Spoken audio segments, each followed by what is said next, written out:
It is homecoming in Boulder and a pivotal matchup for the Colorado Buffaloes. Pac-12 football presented by TikTok, Oregon State, and the Buffs from Folsom Field on homecoming.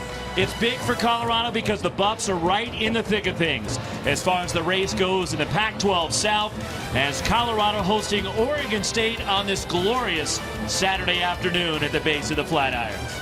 Along with Anthony Herron and Lewis Johnson, Roxy Bernstein with you. And for Colorado, they really need a win today. They'd won 5 straight to start the year. They've lost their last 2 tough road games. Now back at home, they got to get this one. And we heard that level of urgency from Mike MacIntyre as he talked about his team's approach throughout the practice week. Leading into this game, we know they won the South Division 2 years ago, missed a bowl game last year. Now this is Colorado's opportunity to say we're a real program with consistency. Well, the big news for Colorado is on the injury front. Laviska Shenault will not play for a second consecutive week, out with the toe injury.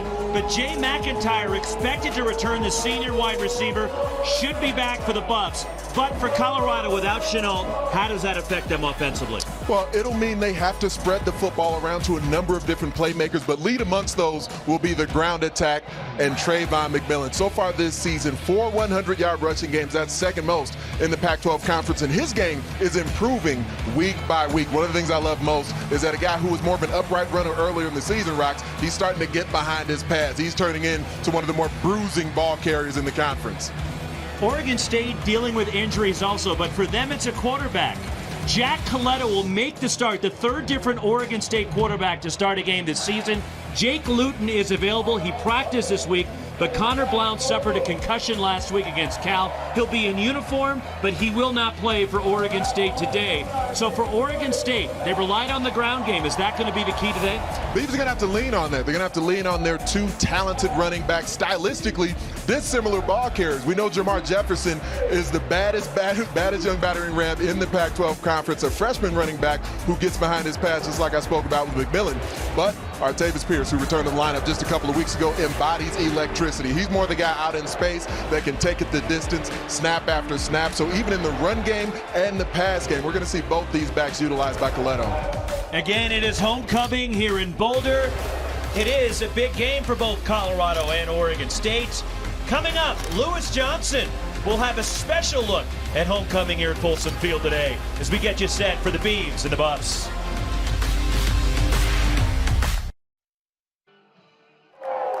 And Ralphie running Folsom Field, getting everybody ready for football here today at Colorado. All right, so there are a lot of football coaches in this conference, but at the same time, it's a small world. One of them, Brian Lingward, is making his return today, kind of a strange homecoming, right? And it's interesting because today he's wearing the colors of Oregon State. Now, here's a guy who for 5 seasons was working with Mike MacIntyre right here in Boulder, developing that offensive strategy, having that trusted bond with Coach Mac, and of course the quarterbacks like Steven Montez. So the question is it strange, is it odd, or is it just the business of football when you come back as the opposing coordinator? Well, I talked to Coach Mac about it before the game, and I said, listen, do you have to switch up some signals in game, hand signals, things like that? And he said, of course we do. He said, coaching is like a fraternity, and you got to change the signals because we all know each other. Brian Lingward was a little more subtle this week, and he said, listen, Coach Mac knows my tendencies, but the best thing is you got to see the film, trust that, and then go with your gut. And so we're set, homecoming weekend, ready to roll here. We'll be back for the kickoff in Boulder in just a minute.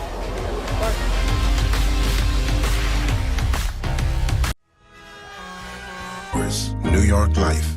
It's presented by TikTok.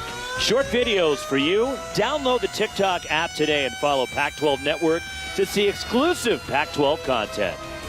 Ice Cold Dr. Pepper, the official drink of Fansville. And by Buick, proud partner of the NCAA. This was last night, right here in downtown Boulder at Pearl Street, part of the Stampede. We were on Pearl Street last night. We were, just narrowly missed the Stampede. Still saw a few remnants of what had taken place just before we got there. The only Stampede I see is you at the dinner table.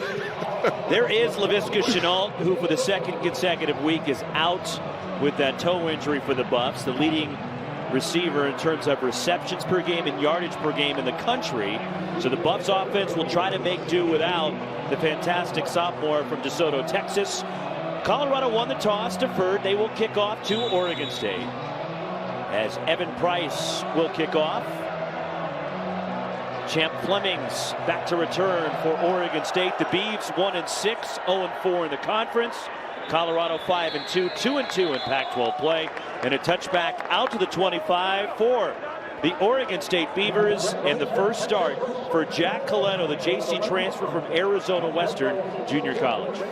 There's a guy with a good-sized frame, and he's very mobile for his size, but he doesn't have his experience, not just in the Pac-12, but really even at the collegiate level. In junior college, he only attempted 67 passes, so much work as he got on the practice field, the game field is a different story. He is a sophomore, played 1 year at JC, so has 3 years to play at Oregon State. He was in Corvallis for spring ball. So Jake Luton, who started the year at quarterback for Oregon State, was injured. Connor Blount then took over. Blount was injured, suffered a concussion against California on a targeting play last week. And now Coletto getting the start here. It's from Camas, Washington. From the 25, play action and a pass complete. And the first play goes to Isaiah Hodgins out across the 30, a pickup of 7.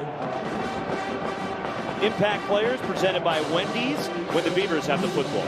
Sumner Houston's going to have a big day at center, trying to pick up and diagnose that Colorado blitz. Mustafa Johnson, the best in the Pac-12 as far as penetrating into the backfield. Open on second down, Timmy Hernandez the catch for the Beavers, and that's a first down for Oregon State. Out to the 39-yard line is the tackle made by Evan Worthington, but another quick hit play for Coletto. I like this design early, especially first down, going some play action here out of the pistol set. Jefferson, the running back. And the handoff to Jermar Jefferson, hit behind the line, he lost a yard. Nate Landman went blasting through for Colorado, leading tackler for this Buffs defense. And Landman's got the physical ability to do that. He just shoots the gap as he reads run on the fly. This isn't a blitz. Landman just blitzes his fit as he's reading the run play. Officially a loss of 2, second down and 12. Coletto, empty backfield for the pocket pumps, and he's wrapped up and dropped. Mustafa Johnson, the first man there for Colorado, who got help for the birthday boy, Javier Edwards, celebrating his 22nd birthday today for the Buffaloes. It's a different defensive front for Colorado, a lot more movement than we're accustomed to, and that really suits the game of Mustafa Johnson. He started off the season playing pretty well. He's even gotten better throughout the month of October. These are situations the Beavers have to stay out of today. Third down, 13. Coletto for the pocket. Good protection, and it's incomplete. Way off target. Looking for Isaiah Hodgins. Dante Wigley in coverage for the Buffs. And that'll be a bit of the rub for Oregon State today, because protection held up well, as you referenced during the snap. Coletto has a tendency to be errant on his passes. I think a lot of that is just going to come with game repetition. Daniel Rodriguez will punt. And Ronnie Blackman back to return for Colorado. And an end-over-end kick. Blackman muffs the return and appeared to jump back on top of the football. Maybe he took a peek to see where the coverage was and then lost the football, but luckily for Colorado, the sophomore from Atlanta, Blackman, got it back. Well, there wasn't as much hang time on the end-over-end punt, so if he did end up taking a peek, that would explain why just the timing of it was off, because the ball kind of got up on him. Hamika Rashid hustling down for Oregon State as Steven Montez makes the start. His 20th consecutive start at quarterback for Colorado. The junior from El Paso, who's completed nearly 70% of his passes this year. Again, the offense without Chenault. Trayvon McMillan on first down. And he runs straight ahead, picks up about 4. Isaac Hodgins on the tackle for the Beavers.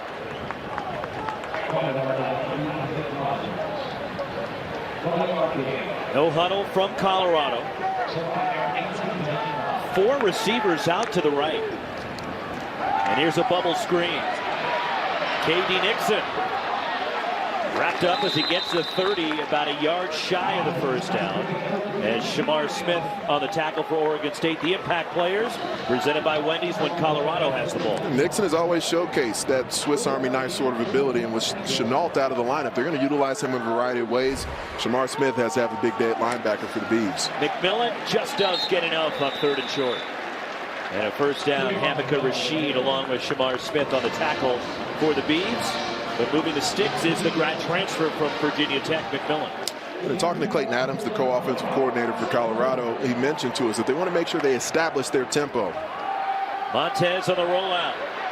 And he throws, and a nice adjustment. Juwan Winfrey the catch.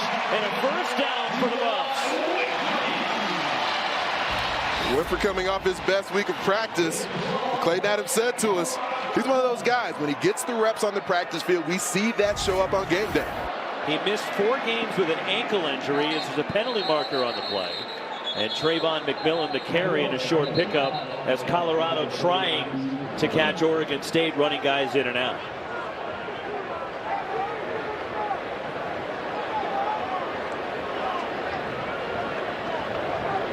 Kevin Marr is our referee today. Illegal substitution. Defense. 5-yard penalty. First down. So it is an illegal substitution against Oregon State and a free 5 for Coach Mack and the Buffs. It looked like maybe there was confusion as far as whether or not Colorado had subbed offensively. I think Oregon State thought that there was a substitution on offense that they had at the time. First down and 5 from the Colorado 49. 2 straight losses for the Buffs after a 5-0 start. The 3rd best scoring offense in the Pac-12 as they put up almost 32 points per game. Montez taking a deep shot. Looking downfield for Tony Brown. And he just couldn't connect with the transfer from Texas Tech. It was there. This one was on the money. He hit him right in stride. And Tony Brown has more than enough ability to make this play. What you'd like to see as he develops more is just to continue running under the ball. There was no need for Tony Brown to leave his feet. He had defeated Isaiah Dunn, gotten behind him. Well thrown ball from Steven Montez. Just run through it.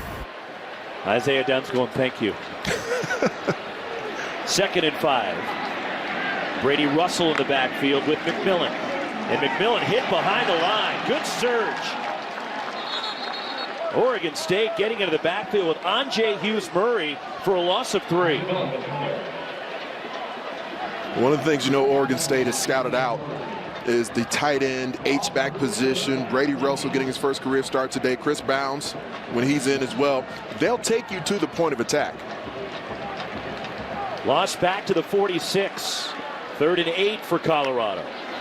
Montez, pressure coming, fires, and Winfrey juggles and can't hang on. Sean Wilson in coverage for Oregon State as Winfrey could not control it, and it just slipped out of his hands. Well, drops tend to be a sign of focus, and so one of our storylines today will be whether or not Colorado's coming in with the urgency, with the focus that you need for a ball game like this. 2 drops on their opening offensive drive of the game. Davis Price, the punter, former walk-on who was given a scholarship at the end of camp, averages 38.5 yards a kick. Rollout punt. Javon Bradford watches it bounce out of bounds as Oregon State backed up. Scoreless in Boulder. Just underway between the Buffs and the Beavs. Well, Connor Blount is in uniform for Oregon State today, but he will not play. And here's what happened to the Oregon State quarterback last week against California, victim of a targeting hit where he suffered a concussion late in the first half last week at Research Stadium. He came into the game banged up. He had a shoulder problem before the bye week prior to that. You couple that with targeting and certainly understand why Connor Blount could use a break at this point. A sophomore from Wisconsin.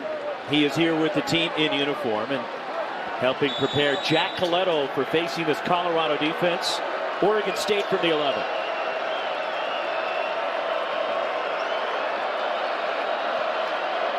Under center is Coletto. And a handoff. And a short pickup for Jermar Jefferson. Let's take a look at our principal game plan for Oregon State. Well, first career start I'd say Jack Coletto still needs to play fearless. Be willing to take some shots. I like them coming out throwing the ball early. And be stubborn with the run plays if you're Brian Lindgren. Continue to hand it off regardless of the down and distance. And bring population when you're on defense. Make sure you're gang tackling. OSU's missed a lot of tackles this year. 2nd and 8. Jefferson again, the running back. And the freshman gets the carry. Bounces it to the outside.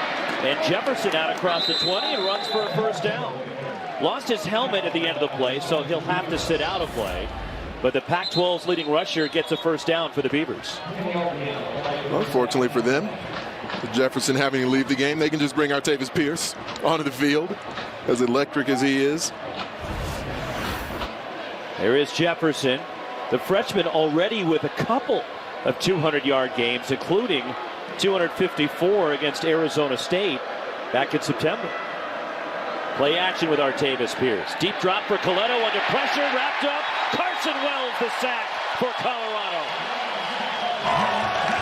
2nd sack for the Buffs. Well, this was an interesting combination. You're going to see him come out of the screen from the left. And Carson Wells continues to pursue. Looked like initially Coletto thought that as he rolled out, there'd be a presence available to him to the wide side of the field. But the routes were all developing from the short side, and there just wasn't the opportunity for him to allow the routes to develop before the sack. Carson Wells, the redshirt freshman for Bushnell, Florida. And on 3rd and long, they keep it on the ground with Jermar Jefferson. And Jefferson gets it to the 15. 3rd and long now for Oregon State. And 3rd down is where the Buffs like to get their most exotic packages going defensively. Now 3rd and this long, they'll probably more likely sit back in a bit of zone coverage. B.J. Baylor checks in running back, the redshirt freshman. Pressure coming. Coletto, good protection, now steps up, will take off and run. Coletto toward the sideline, and he steps out of bounds right near the 25. It was Wells who chased him out.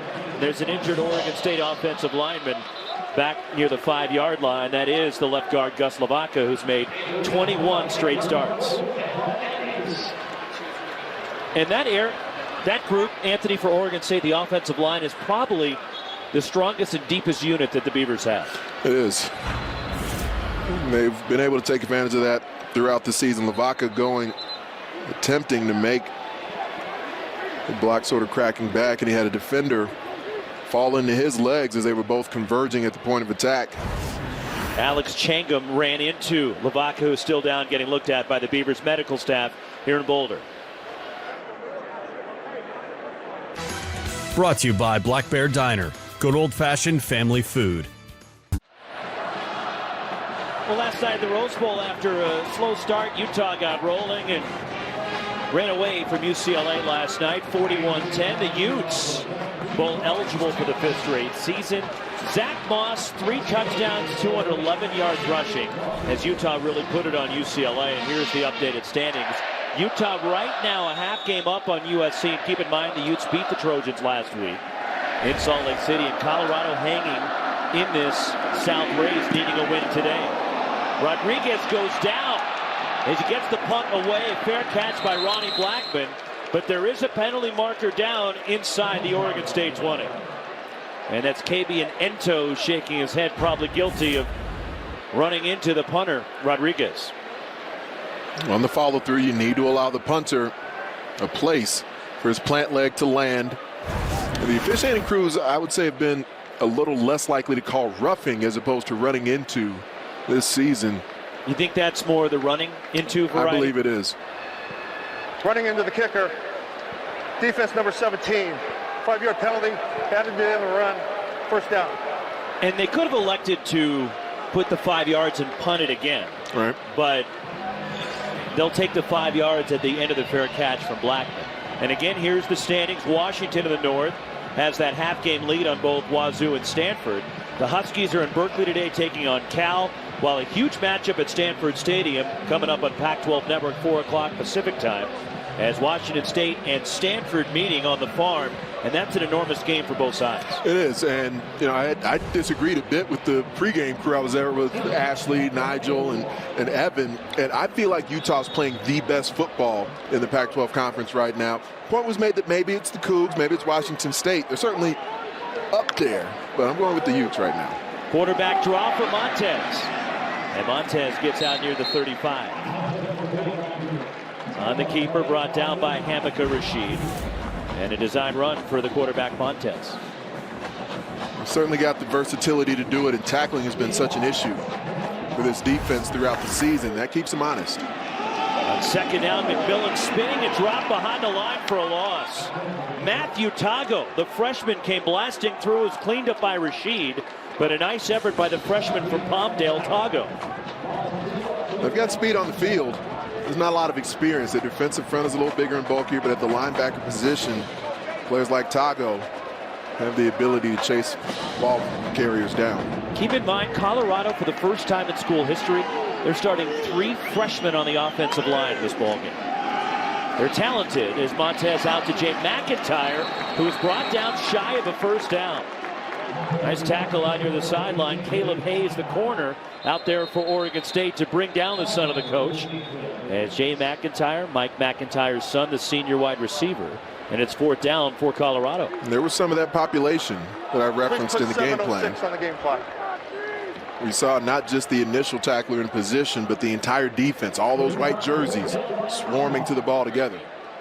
A couple of nice defensive sequences for Oregon State to start this game.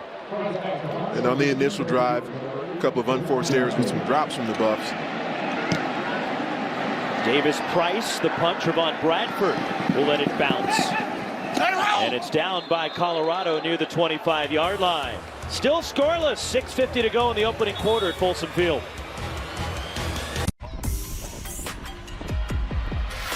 It is homecoming here in Boulder and some of the homecoming festivities. Oh, actually, it looks pretty fun. You going to do that? I may After exceed the the weight game? limit. I've been known to exceed the weight limit for certain things. But I could do it for the both of us then. okay, I'd watch that. You can also participate in whatever that was for both of us.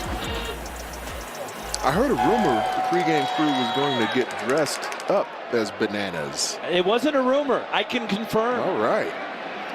Oregon State from the 26. And Jack Coletto fires to Timmy Hernandez.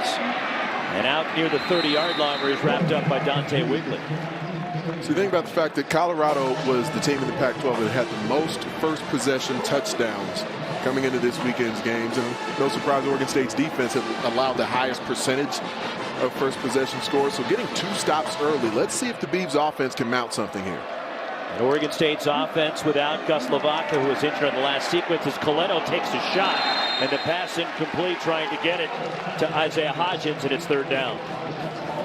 That was actually a good ball. That was a type of window that maybe Jack Coletto isn't always as comfortable throwing into. Because Isaiah Hodgins wasn't completely open. Took a big hit as the ball was being released. Davion Taylor.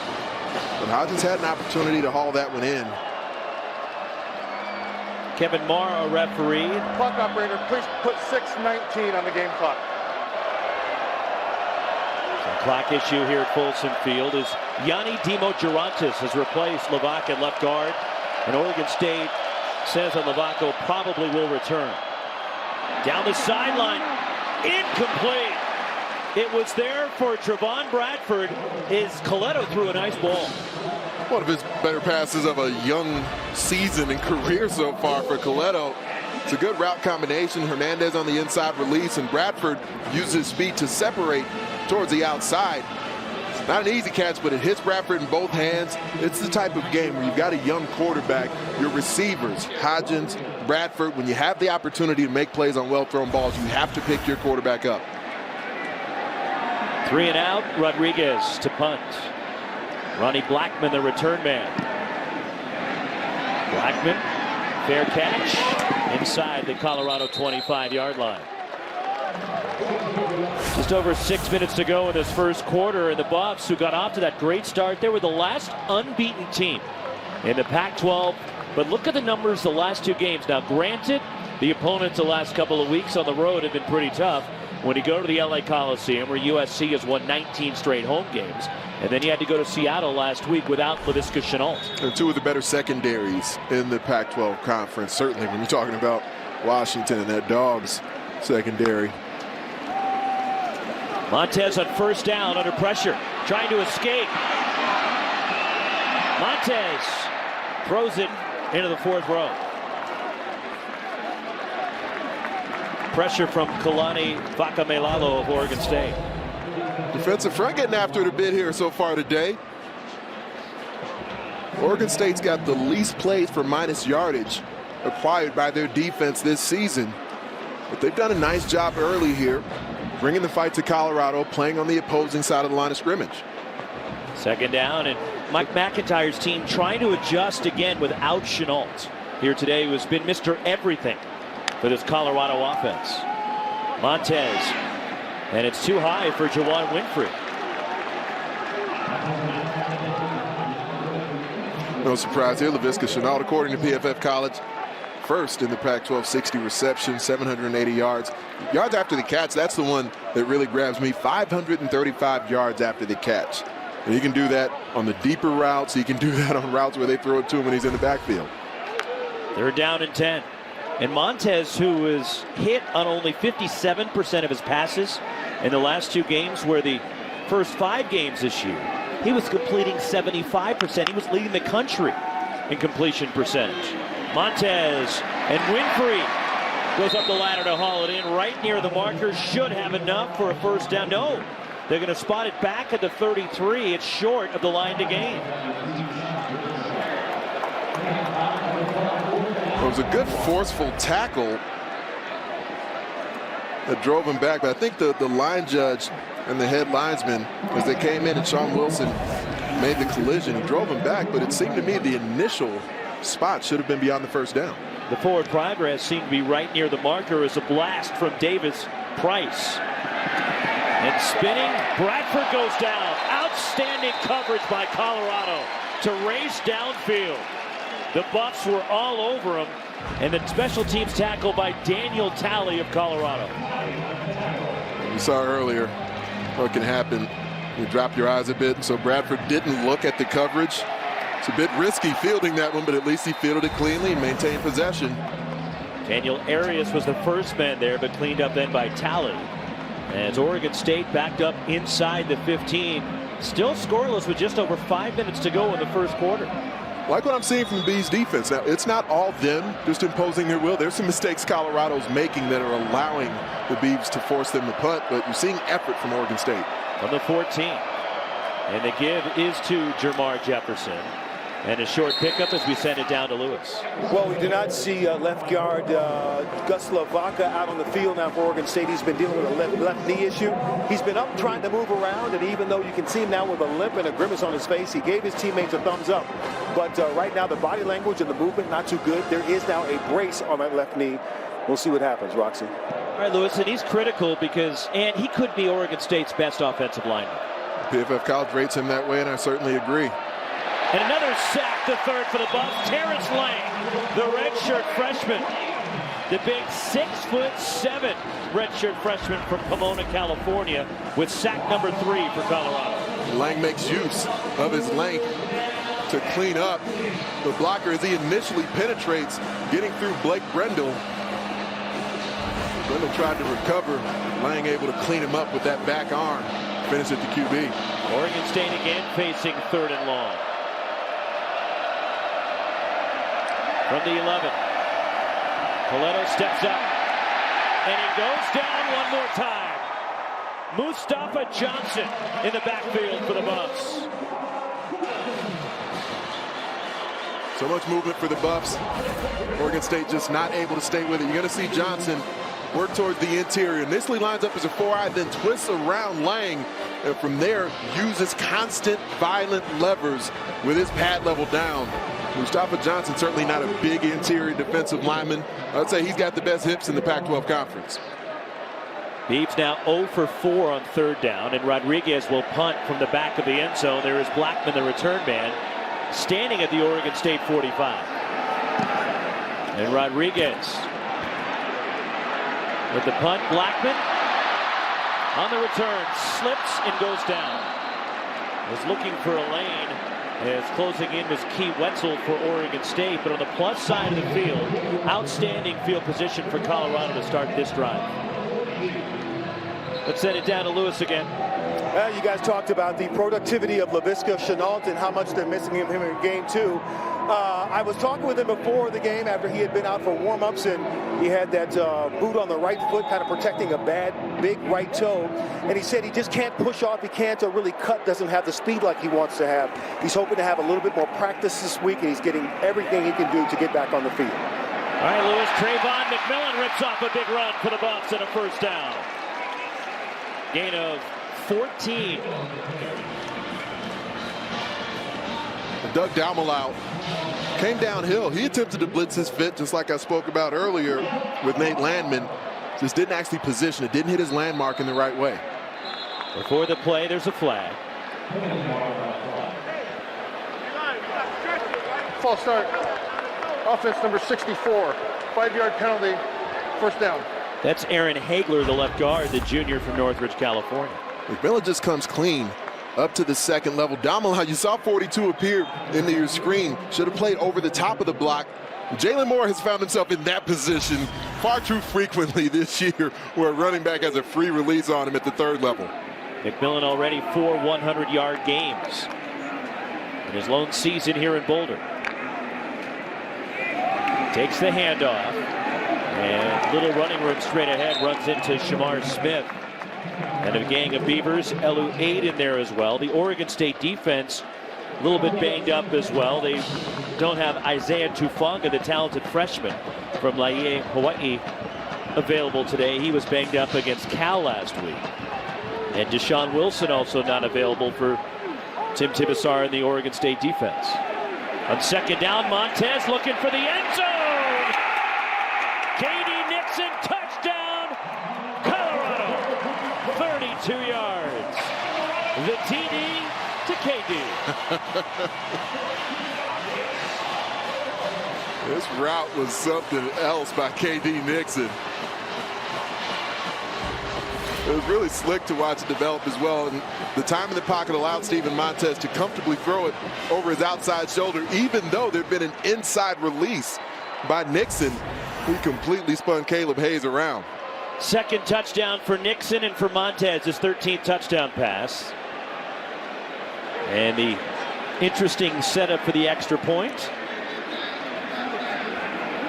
We'll see if they all swing into normal position to line it up to kick. And there they go with the signal for Mike McIntyre and Evan Price, who is handling the kicking duties.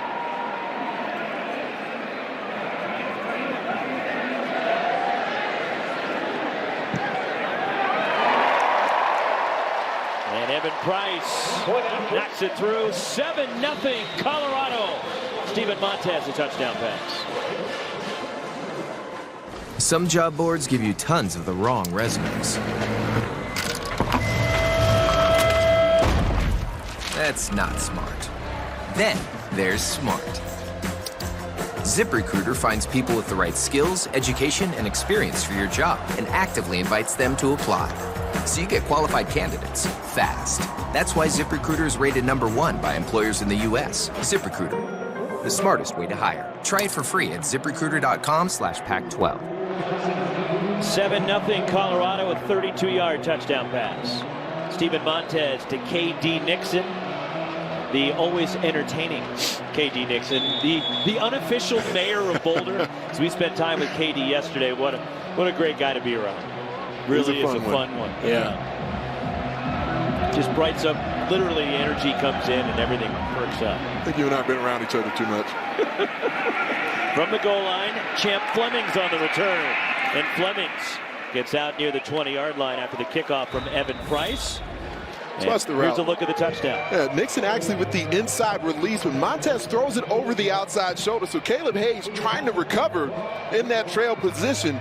but because of where the ball ends up, Montez drops it in there perfectly. That's our Maui Jim. The view is better from here. Right on the money. Montez to Nixon.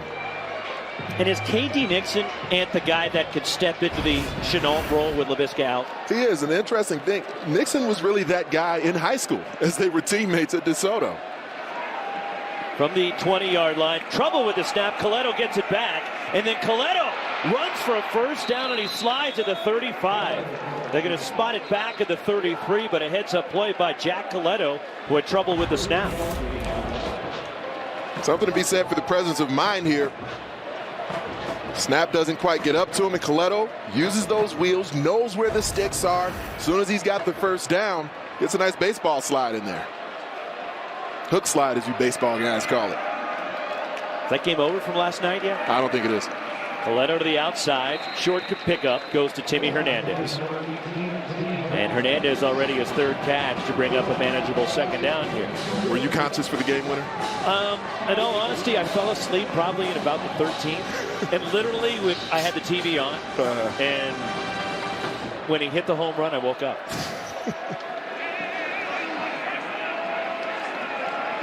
Now we got a series, right? We'll see. 2nd and 5 for Oregon State, approaching the final minute of this first quarter. Jack Coletto made the start at quarterback. And a handoff to Jermar Jefferson. And he's bottled up for no gain. Lyle Tuiloma there along with Evan Worthington for the Buffs. And look at our Pac-12 rushing leaders, and there is the freshman Jefferson on top. In fact, he leads all freshmen in college football. Zach Moss with a big night at the Rose Bowl against UCLA last night. 3rd down for Oregon State. Coletto over the middle, out of the backfield. It's Jefferson with a catch and a first down for the Beavers. They needed 5, they got 6. And his comfort zone so far seems to be the in cuts, and they're utilizing that with the big bodies, those wide receivers, Isaiah Hodgins in there with his young back to be able to move the chains. First 3rd down conversion for Oregon State. We'll have to hurry to get this play off before the end of the quarter, and they just do. And they fake the reverse. Jefferson keeps. Jefferson into Colorado territory. Jermar Jefferson breaking tackles. Impressive run by Jefferson to end the opening quarter. 36 yards. I was waiting for him to switch the ball so he could stiff arm. It was a big one. Jermar Jefferson. Those wheels looking healthy right now. Rolling the Beavs back into this one.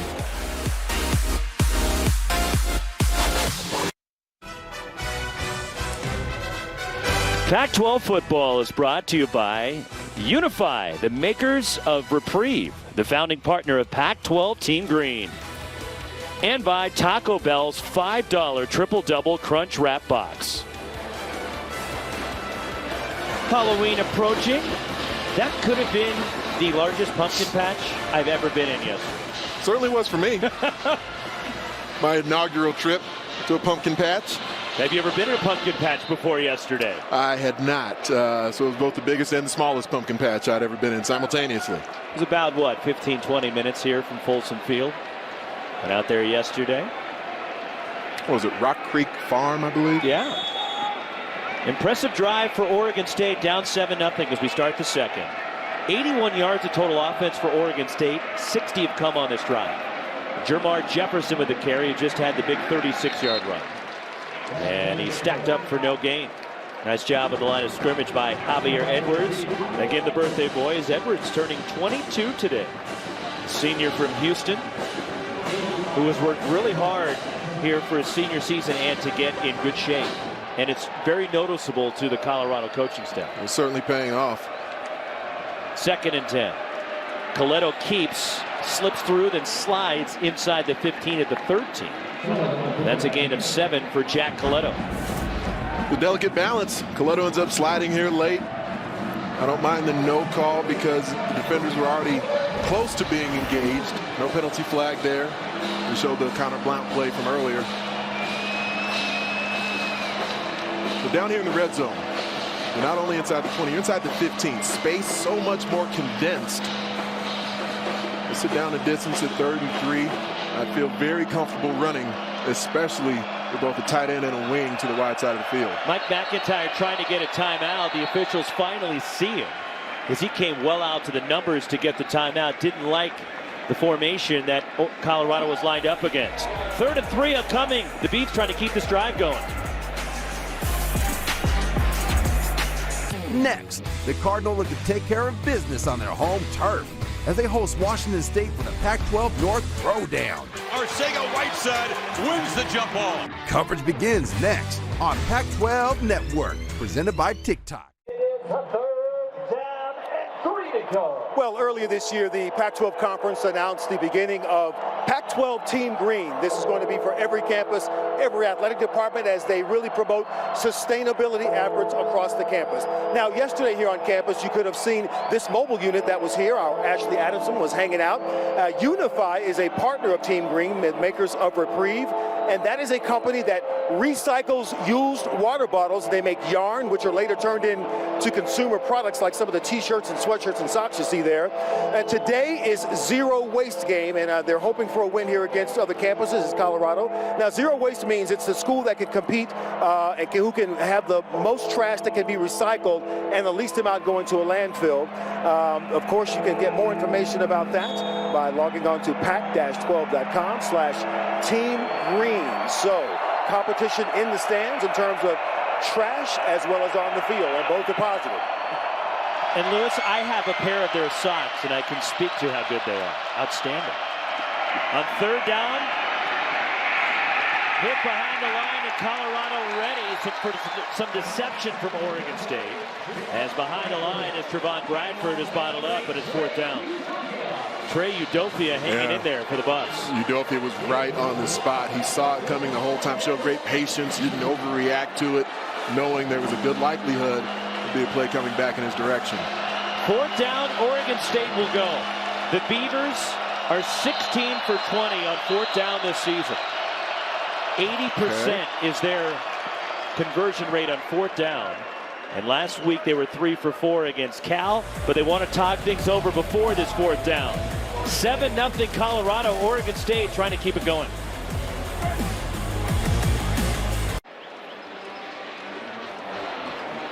$7-0 game right now back here at Folsom Field, and there's not a coach in the Pac-12 Conference who's attempted more 4th downs than the 20 Jonathan Smith has had his team attempt this season. They've been good at it. 80% conversion rate on 4th down.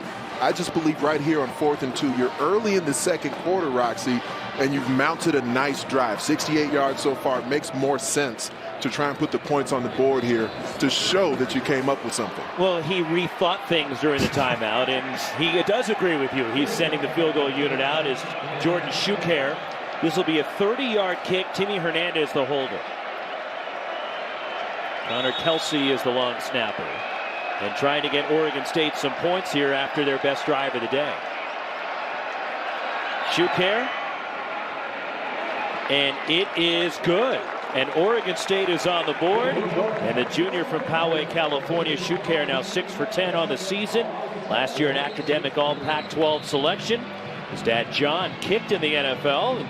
And Jordan nails it. And Oregon State gets some points. And that's a positive for them. With that great drive they had down the field, okay, it stalled, but they come away with some points, and it's a 7-3 ball game. And there was some variety to the drive. I liked what they've been doing here offensively. You know, Jack Coletto combining his ability to move the chains with his legs, some safe passes that they're allowing him to throw from within the pocket, and there will come, or they at least may come a time in the game where that 4th down will make sense. Just a bit early for it here. Our Buick scoring drive, 9 plays, 68 yards for the Beavers.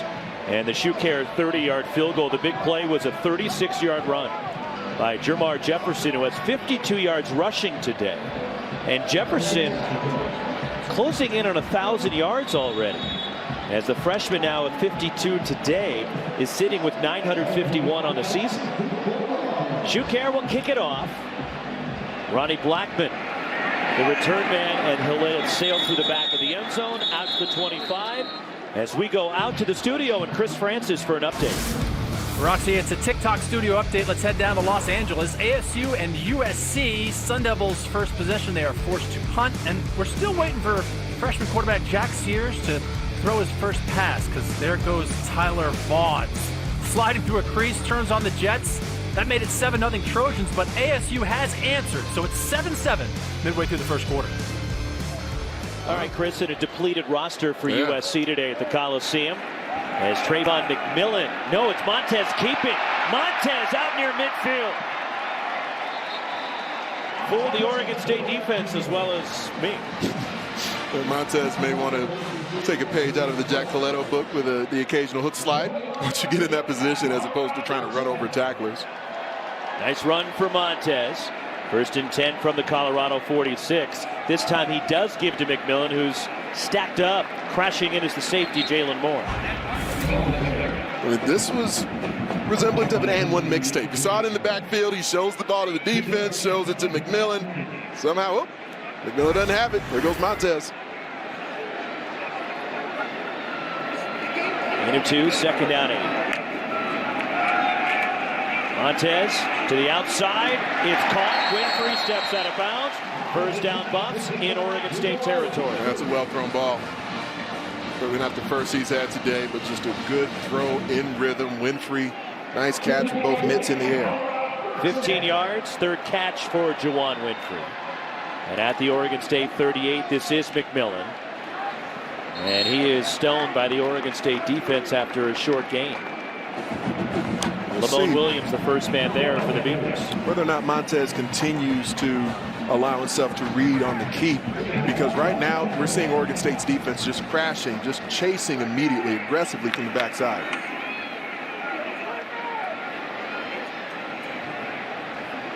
And when he's at that mesh point, if he reads that edge defender chasing McMillan down, he'll have the opportunity to keep it again.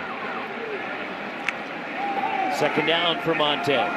And coming back, K.D. Nixon the catch, cuts it inside, and he's upended by Jeffrey Manning Jr. It's another Colorado first down, a gain of 10. We haven't seen them moving K.D. Nixon around into the backfield and into the slot as much yet today, but even though he's not a big-bodied receiver, he's more than skilled enough to play on the outside.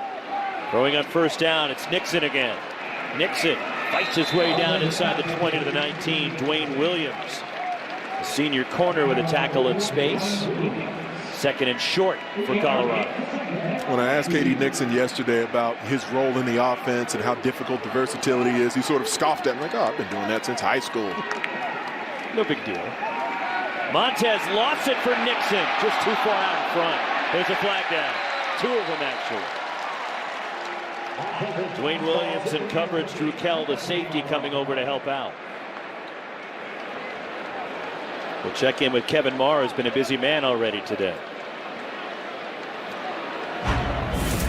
Williams has the speed to keep up with K.D. Nixon. It's his footwork that gets him in trouble on occasion.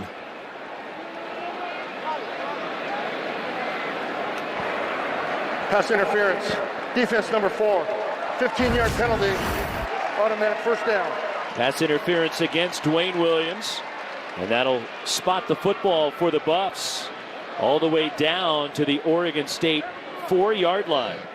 And a first and goal for Colorado.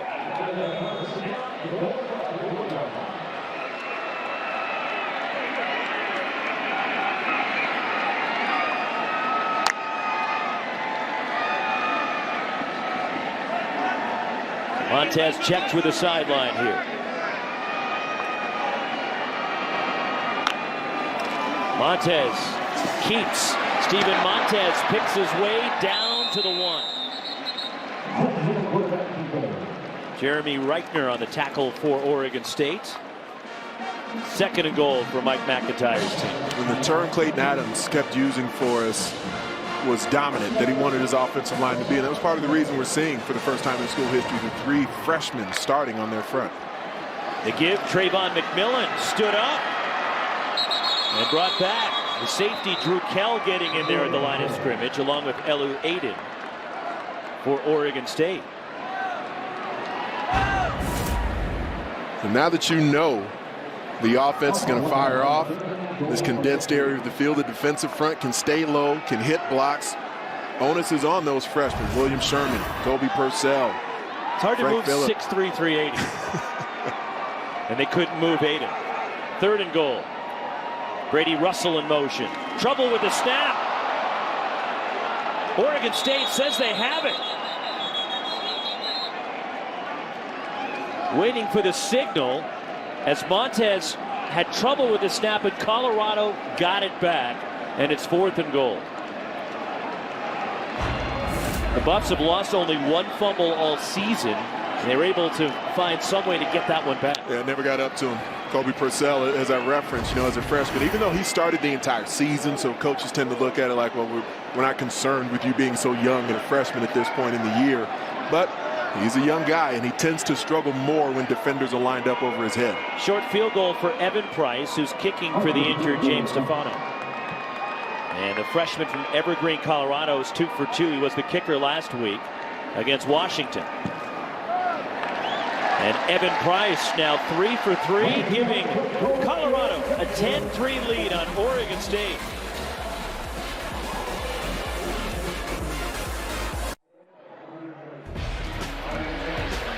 Short field goal from Evan Price and a 10-3 lead for Colorado on this homecoming in Boulder. Spectacular Saturday afternoon in late October. It's t-shirt and shorts weather in Boulder. Temperature right around 70 degrees. Or you go no shirt if that's your thing. What floats your boat. I'll say this. When we were here last time, a couple weeks ago, and it rained, I believe, as many times as I've been in this state at the various universities here, I think it's the first time it's rained when I've been in the state of Colorado. It is gorgeous here every time I come. And today is one of those days. Maybe it's you that brings the nice weather all the time. Hey, I try to bring sunshine wherever I go, Rax. That you do. You do. Sunshine and dessert. Notice I've been abstaining. Proud of you. Davis Price will kick off. Chan Flemings back to return for Oregon State. This will be Flemings from the 2. Flemings reverses field, gets to the outside, and he gets out near the 20, takes a hit, and Oregon State will go back to work on offense. But first, we go to Chris Francis in the studio. Gatorade studio update back to the Coliseum. Trojan freshman quarterback Jack Sears, a shaky pitch on the option. Actually, a great play by Jalen Harvey of ASU. They recovered. Eno Benjamin scores from 3 yards out. ASU leads USC 14-7. 6 minutes left in the first. Back to Roxy and Sunshine Heron. That's me. My middle name. Anthony Sunshine Heron.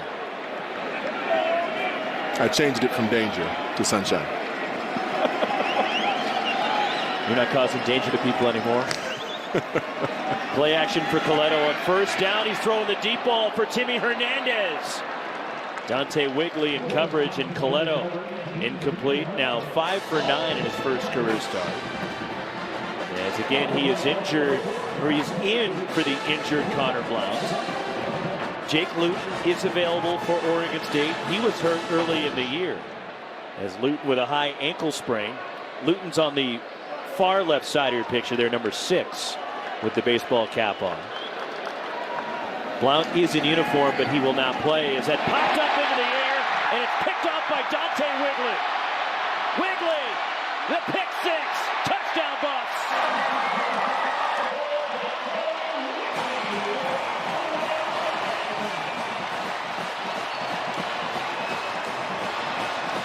Thirteenth takeaway on the season for the Buffs defense. That one certainly not on the right arm of Jack Coletto.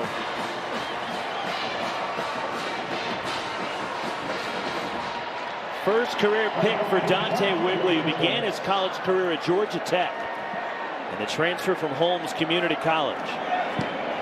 Extra point from Evan Price, and all of a sudden it's now 17-3 Colorado after Dante Wigley with a pick 6. Turns into a tip drill. Andre Bolden hits him in both hands. Coletto threw an accurate pass away from the defender. Pops into the air.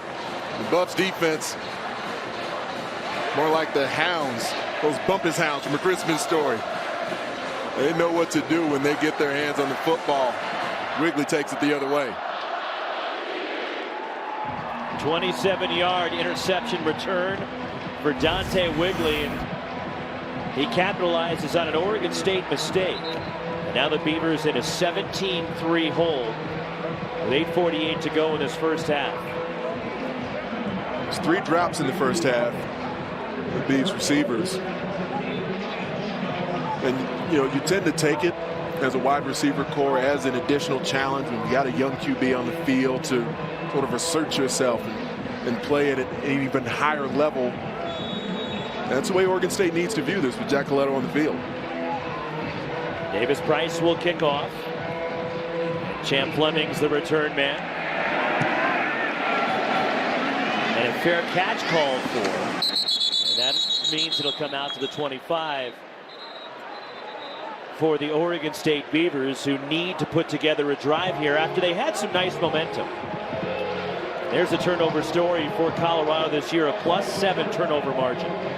It's really impressive when you think about the way they've been able to protect the football, and when they take it away, they have a tendency to put points on the board, both with their defense, and even if they don't score defensively, their offense comes out, makes the opponent pay for it. At the 25 for Jack Coletto, as Wigley just had the pick 6. Isaiah Hodgins in motion. They stay on the ground, and Jermar Jefferson spun down by Nate Landman, the leading tackler on this Colorado defense. He's fun to watch. Landman extremely effective as a pass defender, but he shoots the gap, and he's gotten more effective at this throughout the season as opposed to just being sideline to sideline. When he sees the running game declared, he shoots. He blitzes his fit to make the play in the backfield. Second down. Again, Jefferson, and he's blasted at the line. And again, it's Nate Landman, this sophomore, with a physical play on Jermar Jefferson. He's playing downhill. They have no fear of what the passing game will do. So right there, just playing off the block, Javier Edwards does a great job for him, just eating up 2 blockers. No one touches Nate Landman. He stays clean to make the play. Landman, who is from Danville in the Bay Area, was actually born in Zimbabwe. On third down, Coletto dropped again off the edge. Alex Changham with the sack. Landman born in Zimbabwe. Alex Changham's from Cameroon. 4th sack for Colorado. Excellent violence of the hands. Chops the outside hand of Noah Tongiai. Changham one-on-one with the tight end. If you're an edge rusher and you see a tight end blocking you one-on-one, you should be licking your chops. Daniel Rodriguez to punt inside the Oregon State 10. Ronnie Blackman, the return man. Good punt from Rodriguez. Blackman wrapped up and dropped immediately. Hustling downfield, Hamika Rashid for Oregon State. Changham off the edge. This Buffs defense smelling blood in the water.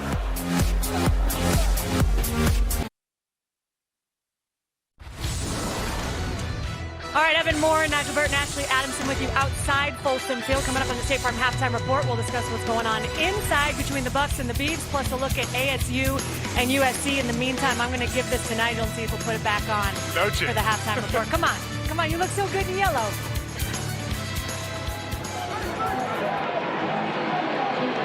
All right, Ash, it is a gorgeous day. Outside and inside Folsom Field here in Boulder. Steven Montez in the Buffs. A 17-3 lead. Montez 8 of 12 for 92 yards and a touchdown to KD Nixon. On first down, he'll throw. To the outside, it is Nixon with a catch, and he's shoved out of bounds by Dwayne Williams. I was worried over at the pregame set that they were going to try to get me to put one of those banana suits on. Think they had one big enough for you? Probably not. I know with Nigel, since there was one long enough for Ashley, Nigel probably had to roll the legs up on his. Well, Evan needs a long one, too. True. Very true. Bananas for Buffs. Kyle Evans with his first carry today. And the senior right near the first down marker at the 40 should have enough. Wait, you're in a banana costume and you're eating a banana. I don't know how many times I've been to Boulder, but every time I come and I try to figure out where I can find bison meat, everyone tells me you're not allowed to eat bison in Boulder. So why are you allowed to eat a banana in a Bananas for Buff suit? Deep ball for Montez, for Nixon. Katie Nixon the catch. Inside the 15. Jalen Moore the stop. But another big play by Katie Nixon for this Colorado offense. 48 yards. He's shown the ability to be the combustible element in this passing game. On first down, Evans the ball carrier, and Kyle Evans picks up a couple. Key Wetzel on the tackle. But Nixon already over 100 yards receiving, 6 catches, 109 yards, and a touchdown. We referenced how fun K.D. Nixon was to speak to. No shortage of confidence. No. You know, he wasn't concerned that Laviska Shenault wasn't in the lineup and what that would mean for the passing game. And it didn't just stick to football either, as he was calling out McKinley Wright, the stud point guard, the sophomore for the Buffs basketball team for Tad Boyle. He's saying he could take him. Kyle Evans tripped up inside the 10. And then when we sort of scoffed at the concept, what did he do? Whipped out his phone. And he FaceTimed him. So you don't believe me, just ask him. But McKinley Wright wasn't going for it. No, not quite. He laughed it off.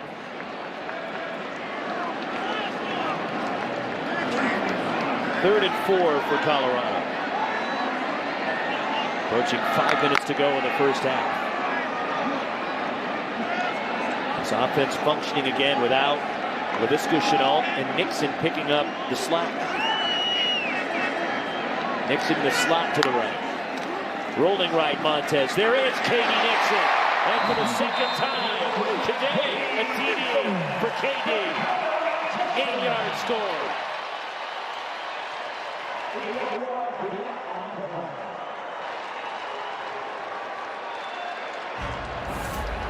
Tony Brown comes on the in cut, sets up Katie Nixon outside, makes it difficult to play man coverage in the red zone when you have route runners as efficient, as precise as what Colorado does. Evan Price, the extra point. 24-3 Colorado. This was a tight game, but the Buffs are starting to take control here at homecoming in Boulder. Some job boards give you tons of the wrong resumes. That's not smart. Then there's smart. ZipRecruiter finds people with the right skills, education, and experience for your job and actively invites them to apply. So you get qualified candidates fast. That's why ZipRecruiter is rated #1 by employers in the U.S. ZipRecruiter, the smartest way to hire. Try it for free at ZipRecruiter.com/Pac12. Steven Montez, couple of touchdown passes to K.D. Nixon, and here's the second.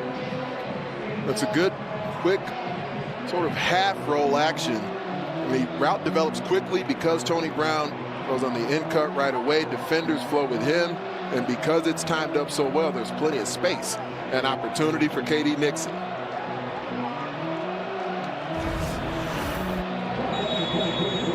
K.D. Nixon now 7 catches, 116 yards, a couple of touchdowns.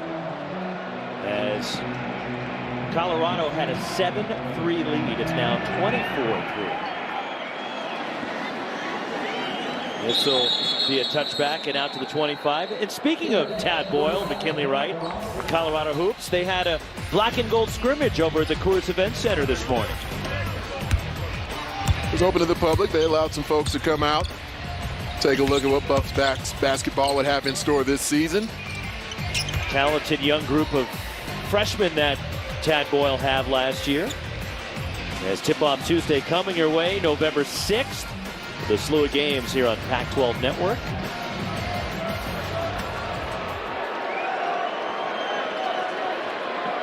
Important drive for Oregon State. From the 25, Coletto under center. And a play action. Jack Coletto with a flag down, throws to the outside, coming back. And Trevon Bradford with the catch. Is pushed out of bounds by Dante Wigley. Will check the penalty.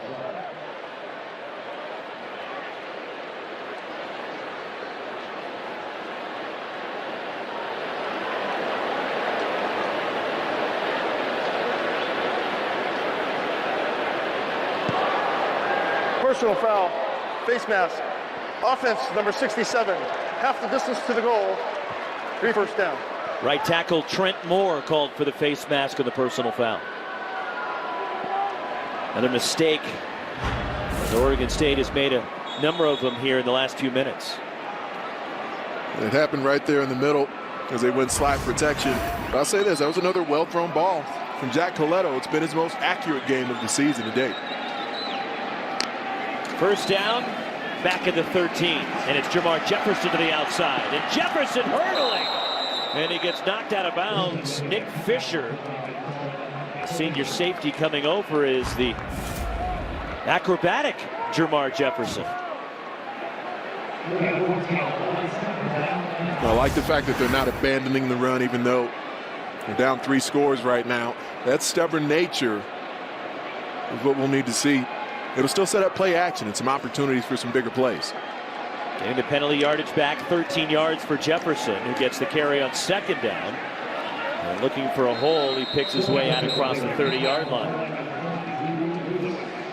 Drew Lewis on the tackle for the Buffs. We haven't seen as much of Artavis Pierce in the game today, but the combination of these two backs, as good as any in the Pac-12.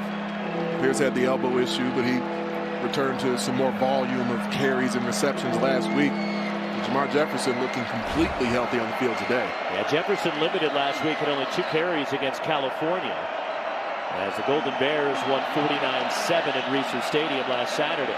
A third down, Coletto to the outside, and Trevon Bradford gets a first down for Oregon State.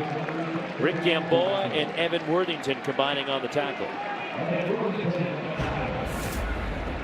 It begins as an outcut from the stack formation. He just breaks down Evan Worthington, not only on the route, but after the catch. That moves the change for the Beavs. At the 36, 3:10 to go first half.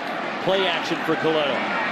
Coletto, pocket collapsing, and he's tripped up in the backfield, another sack. Nate Landman with a sack for Colorado. Another big loss for Oregon State. One of the things that's been maintained with DJ Elliott as defensive coordinator is the pattern match of Colorado's secondary. You'll see a scissors concept where both receivers come across the middle, but it doesn't confuse the eyes of Colorado's secondary. That gives the extra beat for Landman to get home.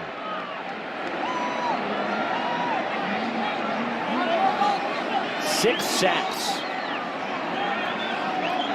for this Colorado defense today and a loss of 12.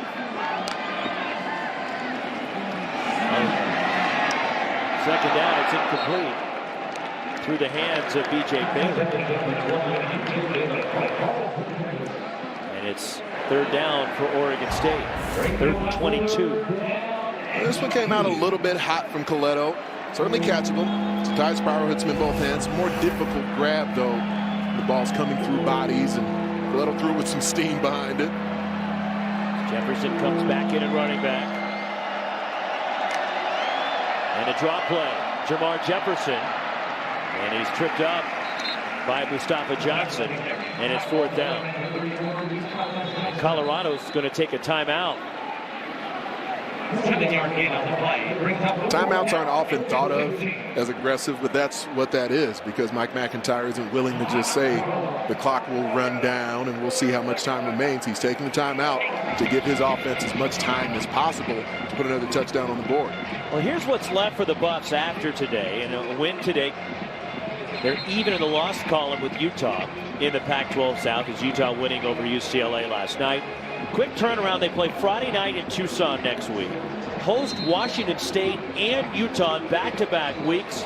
And they'll close it out the Saturday after Thanksgiving in Berkeley at California. See, I believe it's at least an 8-win team. You look at how Colorado's executed to this point. That was one thing that AA was asking us about during the pregame. I said, yeah, I think they're at least an 8, probably a 9-win team. Evan agreed. Of course, Nigel didn't answer. As good as Nixon has been today, they need to get Chenault back. Right. Daniel Rodriguez to punt. Good hang time on this one, forcing Ronnie Blackman to call for a fair catch. And he does at the Colorado 32-yard line as the Buffs have one timeout and 2:07 to go. The movement of the Colorado defensive front has been there, and they brought it from the second level as well. It's one of the most blitz-happy defenses in college football, according to PFF College, and they tend to get home when they bring it from all angles. Jack Coletto in his first start has been harassed and harangued by the Colorado front. And they have been getting home today, and Coletto has taken some hits and some sacks today. Win today in Colorado is bowl eligible for just the second time in the last 11 seasons as Trayvon McMillan. First down carry, there's nothing there. Hamika Rashid and on the tackle for Oregon State, along with Isaac Hodgins. Colorado quickly on the ball. Montez on second down. Blitz coming off the edge. And Montez overshoots K.D. Nixon. It's third down. Well defended on the play. There's a late flag that is thrown well after the play. Caleb Hayes in coverage with Jalen Moore. Prior to the pass, holding on an eligible receiver. Defense number 14. 10-yard penalty, automatic down. The redshirt freshman Hayes called for it, but that was, look, I'm not saying that wasn't a penalty, but the flag was really late. It was extremely late, but it was the proper call. Caleb Hayes got turned around again, just like he did on the route that took place in the first quarter on K.D. Nixon's initial touchdown. Minute 38 left in the half. First down at the 42. Montez, Nixon coming back, makes the catch. K.D. Nixon into Oregon State territory. Should be enough for the first down. Here's the previous play and the penalty. And Nixon's just spinning these guys around like tops right now, and the main victim tends to be Caleb Hayes. Did it again on the snap that just took place with his reception. On first down, again it's Nixon. 9 catches for K.D. Nixon here in the first half. At only 5'8", he can play outside at the X or the Z like we've referenced. And when Chenault's in the lineup, he gets a lot of time at slot. What we haven't seen today is him in the backfield. He can be a running back there as well. Second down. Good protection for Montez. Throws the deep ball, looking for the end zone. And it's incomplete to Tony Brown. Montez's pass falls incomplete, intended for number 18. Good coverage on the play. Isaiah Dunn out there for Oregon State. They like Isaiah Dunn, and I got to agree with him. Tim Tibesar said he's one of the more skilled coverage corners they have. And what I like about him is that when the ball's in flight, at the moment of truth, he doesn't panic. He's been beat a few times since he's been in the lineup this season. But when you see the ball on the way into the receiver, he stays calm. He uses his hands. He's been banged up this season. They'd love to get him on the field more. Empty backfield on 3rd and 4. Montez, quarterback draw. Oregon State ready for it. And wrapped up, Hamika Rashid, the sack for Oregon State. Loss of 8 back to midfield. That's 3.5 sacks on the year for Rashid. Started playing football at age 5, did Hamika Rashid. One of the ways he's improved most this season, I'd say, is his tackling. With all the tackles that the Beavs have missed this season, there have been individual players who've shown some improvement in that way, and Rashid is one of them. Sophomore from Phoenix, Chandler High School. They're the numbers for Hamika Rashid on the season. Big game against Arizona. We were in Corvallis back in September, as the Wildcats, though, won that day at Research Stadium. And you're probably aware, certainly the Oregon State fans are, of the numbers. Oregon State's been struggling in conference and on the road and trying to end those droughts here today. But in a 24-3 hole to Colorado. State Farm halftime report coming up with Ashley Adamson, Nigel Burton, Evan Moore just outside Folsom Field. Davis Price with the punt.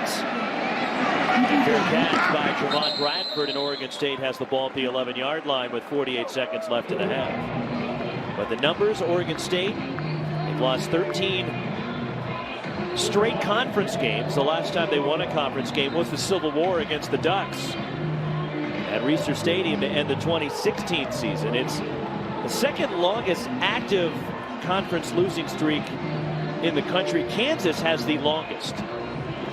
And a win today for Oregon State, they can also snap a 22-game road losing streak.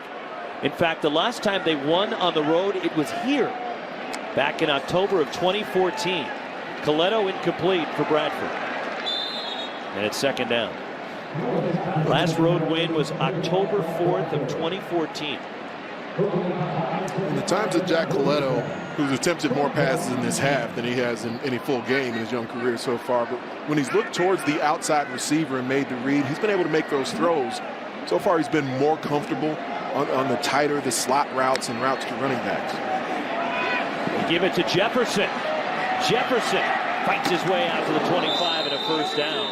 And a physical run is Wigley and Worthington on the tackle, and a late flag comes in. And this is probably against Colorado. For a nice run by Jefferson for a first down, a pickup of 13. We'll see if they end up reviewing this for targeting. Looks like to me it was friendly fire. He got his own guy. And he didn't make contact with Jefferson. Targeting. Defense number 13. The previous play is under further review. The penalty is on senior Kyle Trigo. It was a backup safety.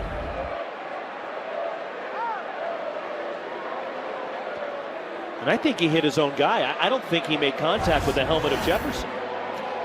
The contact that was made with the helmet of Jefferson was more the shoulder, because Trigo did come in with his head down. And he made contact with the crown of his helmet, but as you referenced, the crown of his helmet hit a teammate. It didn't hit the oncoming ball carrier. I suppose it brings about an interesting question of whether or not you can target a teammate. I don't believe that's the case. But just as we look at the play, certainly just reinforcing the lesson that when you come in to make these tackles, you want your eyes up. You want to be able to see what you're hitting. And a lot of it is just human nature. It's not anything malicious, but you're coming in and you got someone running at you full speed, and you're sort of clinching and tensing up for the collision. Kevin Marr, after further review, there is no foul for targeting. The result of the play is a first down. It's the proper call, but certainly worthy of review. So you take the personal foul away, and the targeting means that Trigo can stay in the game and is not disqualified. And it is a gain of 13 and a first down at the 25, where Jefferson was brought down.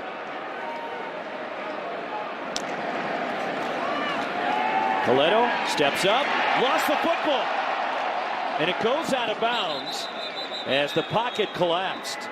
Terrence Lane getting into the backfield. Mustafa Johnson there as well.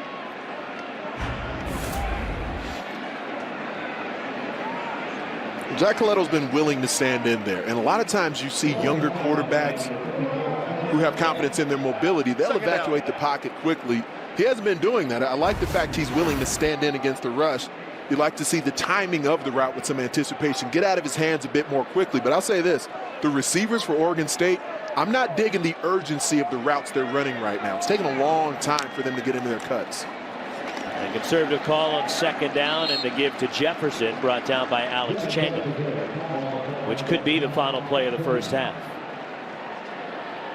Jefferson closing in on 100 yards today, and also closing in on 1,000 for the season.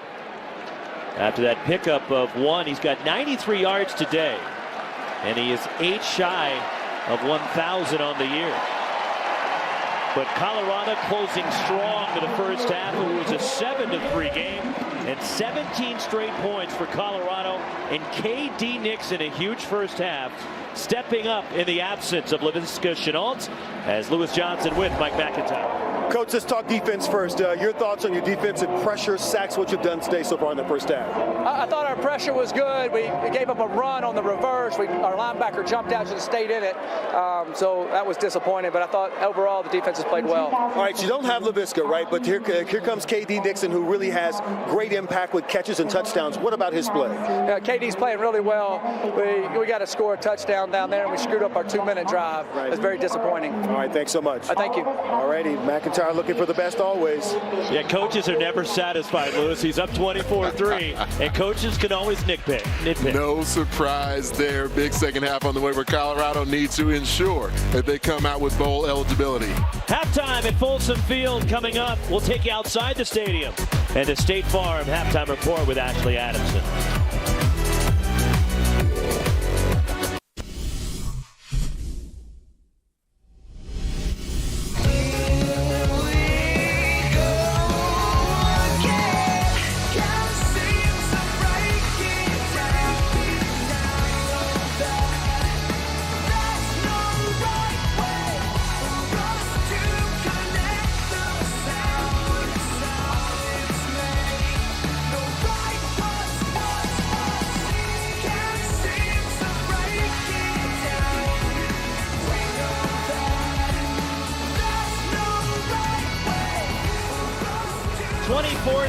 Colorado leading Oregon State, getting ready for the start of the second half with Anthony Herron and Lewis Johnson. Roxy Bernstein with you, and Lewis standing by with Jonathan Smith. Well, Coach, in your fight to win, I know the teaching never stops. What are you working on in this second half with Coletto and the rest of your team? Yeah, well, let's start with Jack. We got to get the ball out of our hands. Negative plays showing up again. They defensively, especially early on, they were in there battling. The run defense is getting closer, so there's some strides there. But getting over the hump against a good team right now, we're going to need more. Jonathan, thank you. Thank you. All right, Lewis, the intensity from Jonathan Smith there and the frustration, because there were some opportunities for Oregon State here in the first half. There were. I mean, you got to respect the way that Oregon State's defense was able to respond in the first half, especially in the first quarter. Now, as things started to wear on, Rox, you got a sense for how Colorado's offense can impose their will on the opponent. But right now, Trayvon McMillan, only 10 carries, 19 yards. So the run defense for Oregon State that had been amongst the worst in the country the entire year, they've at least been standing tall. 17 straight for the Buffs to end the first half. And the kickoff from Jordan Schuker to start the second half will be a touchback. Now to the 25 for Colorado. And K.D. Nixon was huge stepping in for Laviska Shenault. The role of the gingerbread man in the first half fulfilled by K.D. Nixon. They just couldn't catch him no matter where he was on the football field. A lot of the time you saw him line up out wide to the left side of the formation. Here, over to the right, 2 touchdowns. A career high for him in catches, yards, and TDs. A game high, all in that one half. And Nixon had 78% of Colorado's receiving yards in the first half. Steven Montez, 13 of 18 for 170 yards and the 2 touchdowns. And there is Trayvon McMillan breaking one for Colorado. Trayvon McMillan, he is gone. Touchdown Buffs. 75 yards on the first play from scrimmage here in the second half.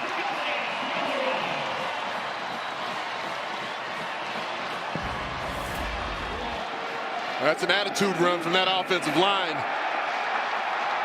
McMillan able to run through that one arm tackle. Secondary didn't have the additional gears available to run down one of the leading rushers in the Pac-12 conference. Just the way Mike McIntyre in Colorado wanted to start the second half. And you think that was a point of emphasis in the locker room? Hey, we got to run the football? Well, when he spoke to Lewis Johnson, he didn't seem pleased, even though they were up by 3 scores. Evan Price for the extra point. And it's 31-3 Colorado. 24 straight for the Buffs here on homecoming at Folsom Field.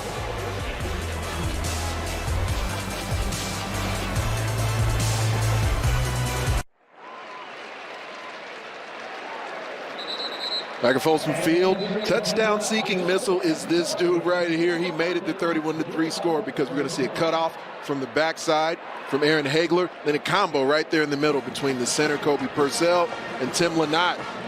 As they dig out the defenders, Trayvon McMillan runs through the smoke. The hole initially seemed tight, but he trusted the blocking.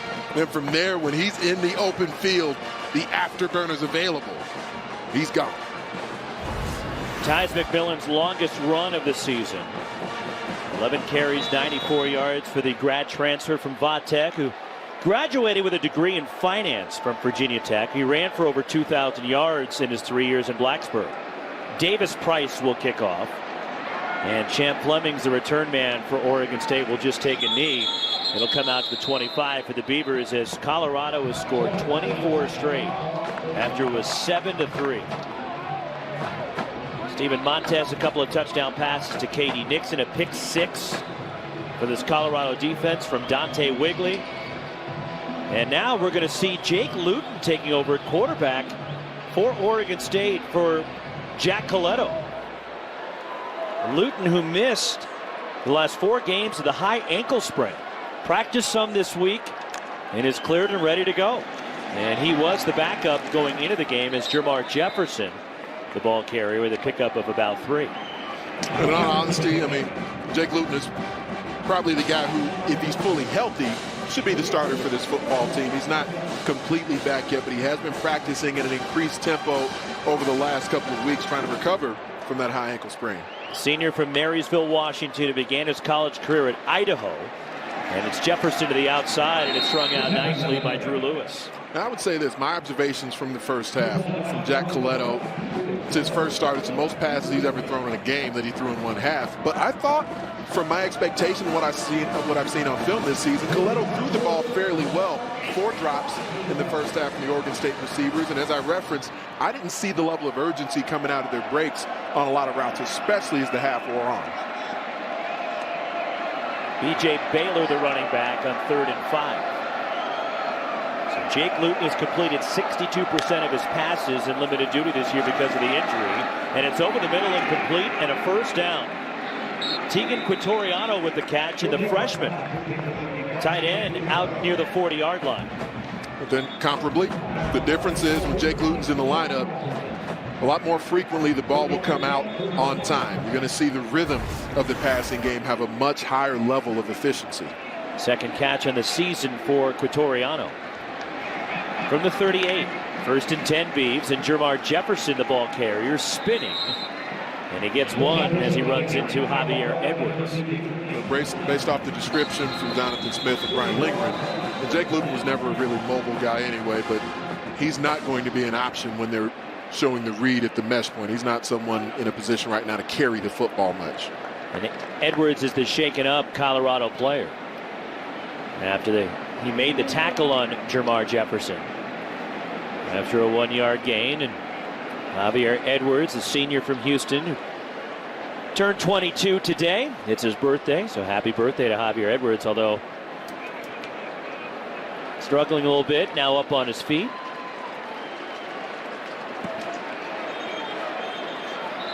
His dad, Alonso, played both football and basketball in Nebraska, and then transferred to North Texas.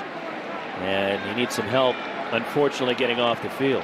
He was tipping the scales when he showed up last season at nearly 400 pounds. Ended up playing during the season at about 360. Now he's down to 325, and he's turned into one of the better interior linemen in this conference. Certainly hope Javier Edwards will be able to return to action. There is Edwards being helped off the field. Gain of 1 for Jefferson, who has 100 yards now on the day. He's 1 shy of 1,000 for the season. On second down, play action. Jake Luton throws the deep ball for Timmy Hernandez.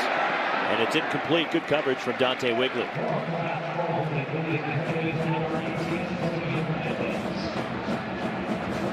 Hernandez not the deep threat in the lineup, but the willingness to throw the ball to that quadrant of the field lengthens the coverage. Makes the safeties especially have to respect that. 3rd and 9. Baylor is the running back again.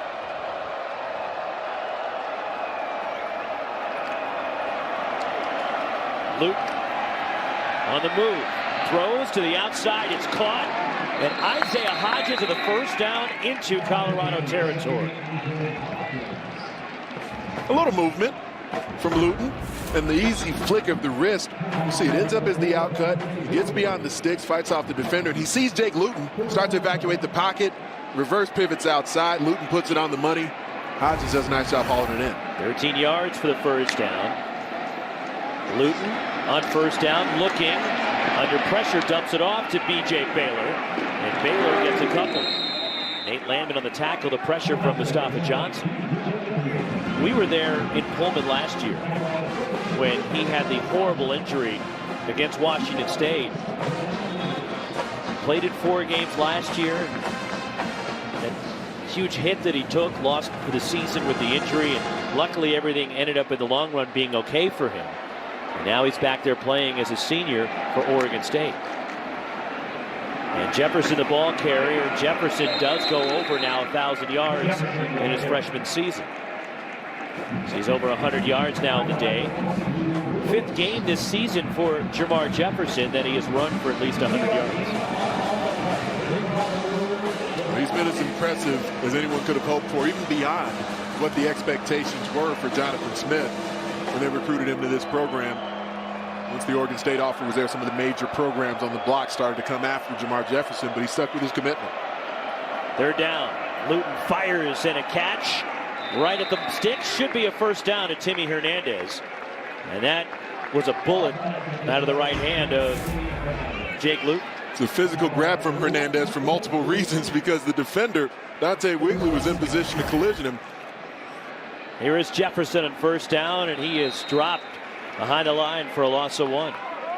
Lyle Tuiloma, who's in there for Javier Edwards with the tackle. And here's the elite company that Jermar Jefferson is in now by running for 1,000 yards on the season.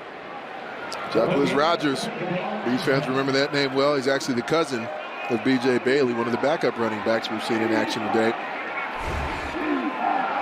2nd down 10 at the 37. Luton to the outside. Catch is made. Timmy Hernandez again.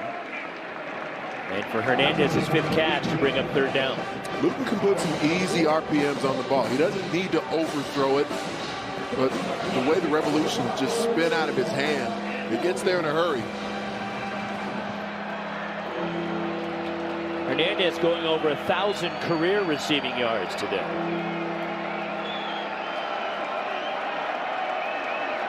Third down. Hernandez goes in motion.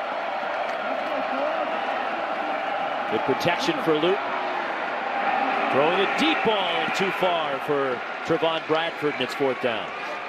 It's a missed opportunity, and Luton have been throwing the ball well on this drive. I'm surprised he couldn't fit that one in. Bradford had created some separation. And Jonathan Smith will lead the offense out there on 4th down and 4. And 4th down, the last couple of games, they've been great. In fact, they've been really good all year. As a reference, there may be a time later in the game where going for 4th down would make sense. This is that time. 4th and 4. Quick hit, Jermar Jefferson the catch. First down inside the 20.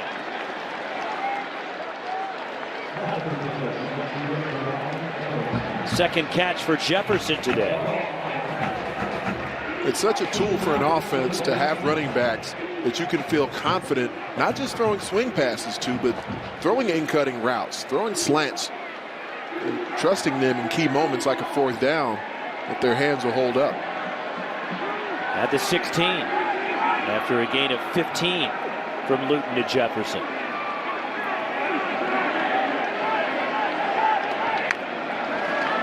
They give it to Jefferson. Finds a hole, and Jefferson driving forward inside the 10. Really Davion nice. Taylor on the tackle. It's a nice cut he made, Roxy, because initially it looked like Jefferson was going to bounce it for a moment. We get a great look at it right here from the low end zone camera. He starts outside, darts back in. He does such a great job of getting north and south in a timely manner. 2nd down 3. Oregon State needs a touchdown here in the worst way. Hodges in motion. Jefferson waiting for a block. Nothing really opens up, and he gets 1 yard to bring up 3rd and short. Mustafa Johnson's listed at 290. I'm not completely sure I'm buying 290. He carries it really well if he is that heavy. He was around 245 just over a year ago. He's added some weight. He's kept his mobility. B.J. Baylor checks in at running back on 3rd down. 2 tight ends in the game for Oregon State. And the pitch, it's a reverse, looking to throw. Luton just can't get there. He was open. Timmy Hernandez trying to complete the pass to the quarterback. Luton slipping out, and it's 4th down. It looked like Hernandez thought he was throwing it to Trevon Bradford. He knows Jake Luton is basically playing with about 1.5 ankles. He's wide open. He throws it deep into the end zone. Well-designed play by Brian Lindgren. Jefferson comes back in at running back on 4th and 2. And of course, Brian Lindgren was Mike McIntyre's offensive coordinator the last 5 seasons here in Boulder, but was plucked away by Jonathan Smith to join his initial staff at Oregon State. 4th and 2 coming up. The Beavers trying to keep the drive alive.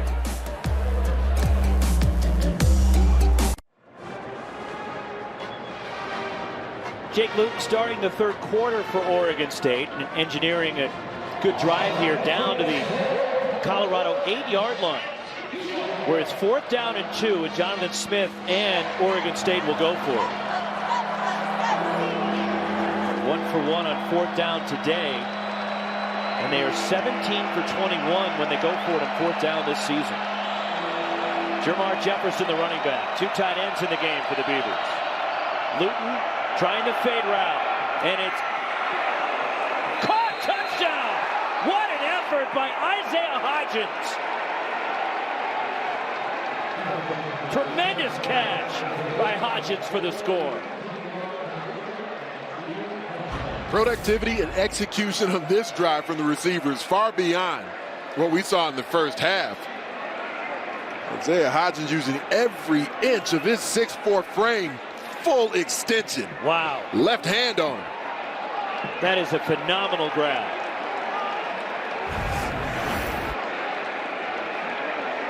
For Hodgins, his 3rd touchdown of the season, his 5th career.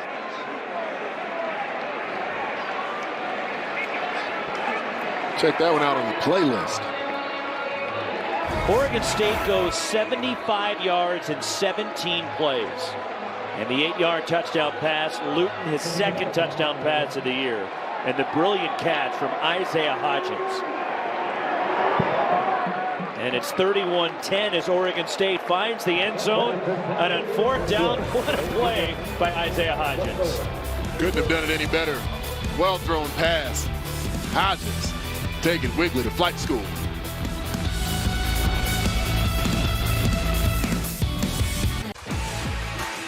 Jake Luton took the field for the Braves and breathed life immediately into the passing attack of Oregon State. 7 out of 9 completions. That one, I think the ball caught Timmy Hernandez. 4th down conversions. And then, once they got down in the red zone, put it exactly where it had to be. Isaiah Hodgins, rise and grind. Oregon State converting 2 4th downs on that touchdown drive. And they had 75 yards on that drive where Jake Luton went 7 for 9. And they had only 118 yards of total offense in the first half. Jordan Schuker with the kickoff and a deep drive that goes through the back of the end zone. A touchback out to the 25 for Colorado here with 8:17 to go in the 3rd quarter. Well, Jonathan Smith told Lewis at halftime he liked the way his defense started the game. We saw that big 75-yard gallop. It's really the first explosive run that was given up by defense that had constantly given up explosive runs throughout the season to the opponent. And the pick 6 in the first half had to be a backbreaker because the defense was keeping him in the game while the offense was trying to get going. On 1st down, Montez play action to the outside. And it's incomplete as Juwan Winfrey drops the football, covered by Dwayne Williams. And one of the points I referenced in the game plan that we showed earlier was defensively to bring population to the ball. We're seeing the secondary especially in a position to convert on routes. Here's the give to McMillan. And Oregon State converging and brings him down after a gain of about 5. Shamar Smith on the tackle for Oregon State along with Doug Daumalak. And Trayvon McMillan is now shaken up for Colorado. As McMillan, who has run for close to 100 yards today. It's banged up on this carry here on 2nd down. Initially, Daumalak made contact in the backfield. Was able to run through that contact. Multiple Beavers tacklers bring him down to finish it. Trayvon McMillan getting attended to, concern from Mike McIntyre, the Buffs head coach. Well, Trayvon McMillan, this grad transfer from Virginia Tech, was bottled up in the first half, but then he broke one free for a 75-yard score. PFF College says he averages nearly 4 yards after contact this season. That's top 5 in the country. Most total yards after contact in the entire Pac-12. Good to see him walk off the field under his own power. Kyle Evans spells him at running back on third down. Montez to K.D. Nixon, the catch, and forward progress gets him to 38 and a first down for Colorado. 10th catch for K.D. Nixon today. He's got such great start and stop to him, and confident, quiet hands. Got a compact frame, makes it difficult to jam him. Tony Brown stretches it to the sideline before he's run out. Chased out of bounds by Dwayne Williams. It just goes to show you how gifted Laviska Shenault is, that with the other very talented players they have on the outside of receiver, he'd been such a focal point for the passing attack. Bouncing them around the field, lining them up in all different spots as Montez keeps after faking the handoff to Kyle Evans, and he gets a yard. Good surge by Oregon State to break that up. Doug Dalmau on the tackle for the Beavers. There is Laviska Shenault, who is not in uniform today, and he's been doing some stuff. And they were doubtful yesterday he'd be available today. He was running with the anti-gravity machine they have here to get his cardio in and conditioning, to keep the weight off that toe. The machine is on the ground, for anyone wondering at home. He's not skyward. No. K.D. Nixon comes inside to make the catch. Close, has enough. First down, Colorado. 11 grabs for Nixon as Isaiah Dunn, the tackle. Amongst the many surgeries I've had in the past, I've had to use those anti-gravity, zero-gravity machines just to get some level of movement conditioning in. You don't want things to atrophy while not putting pounding on that joint. Is it weird running in one of those machines? As there's a penalty marker and a whistle before the play. And I thought it was only track and field athletes who got in the All-2G. You got in there too? They're rolling on the field. I did have to, yeah. One of my foot surgeries that I had back in the day when I had a broken foot, they even put big guys in there sometimes. That is a pretty sizable machine, but it is pretty special to allow you to get in and be able to run and get the cardiovascular without all that pressure on your lower extremities, because it's holding you up on the inside. Hard to explain, but it is pretty neat. This last play, by the way, is under review to see if K.D. Nixon did not get the line to gain.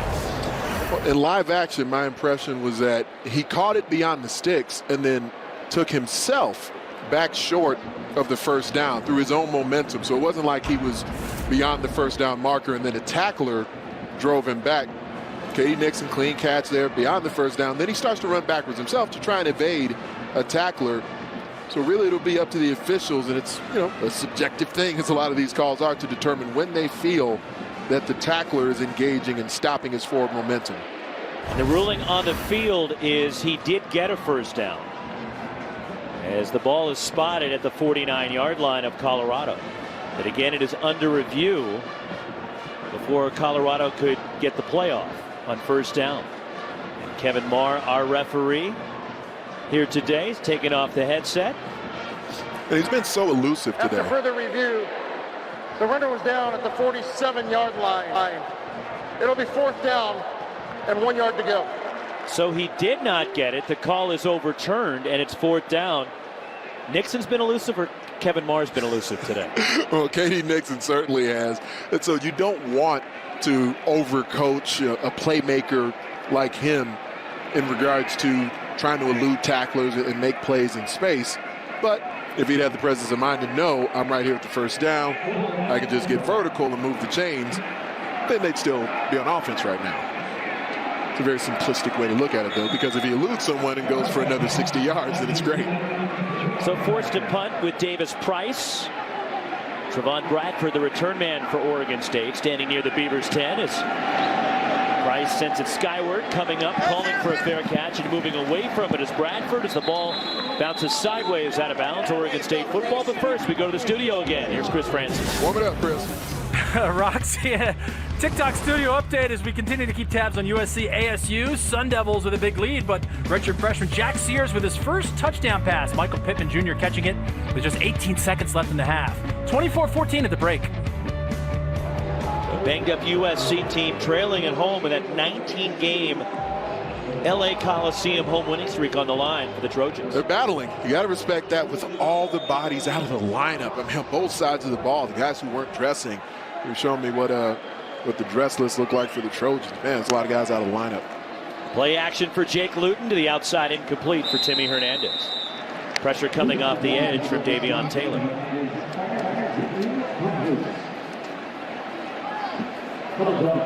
So Luton, who was the backup coming into the game, as Jack Coletto made his first career start for Oregon State. Luton starting the second half and ran an efficient drive where Oregon State twice on fourth down converted, including on fourth down for the touchdown pass to Trevon Bradford, or rather to Isaiah Hodgins. Here is Hodgins, and it goes through his hands, incomplete. And Hodgins, I think, took his eyes off it because he had a lane to run, and it's third down. He had a lane to run, and there were multiple defensive backs beginning to converge on him. And the term you use there is certainly on point. He took his eyes off the ball. You want to look the football all the way in, catch it cleanly, quickly transition your eyes up the field. 3rd and 10 for Oregon State. From the 17. Luton from the pocket, and it's complete to Isaiah Hodgins. And a first down for the Beavers out to the 30-yard line.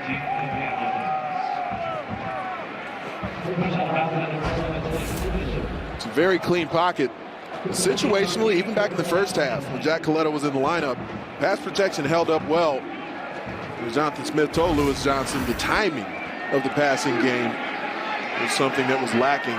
We're seeing certainly more of that with Luton. Jamar Jefferson hit at the line and dropped by Israel Antoine, the freshman from Oklahoma City. Also Chris Malumba, senior from Helsinki, Finland. It's Colorado defense.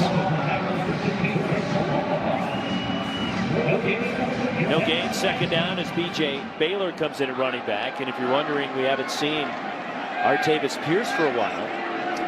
And there's reports from down on the sideline that he's got a rib issue that's been going on and why we've seen predominantly Jamar Jefferson. And that pass nearly intercepted by Davion Taylor as Luton tried to squeeze that one in to Trevon Bradford. It's third down.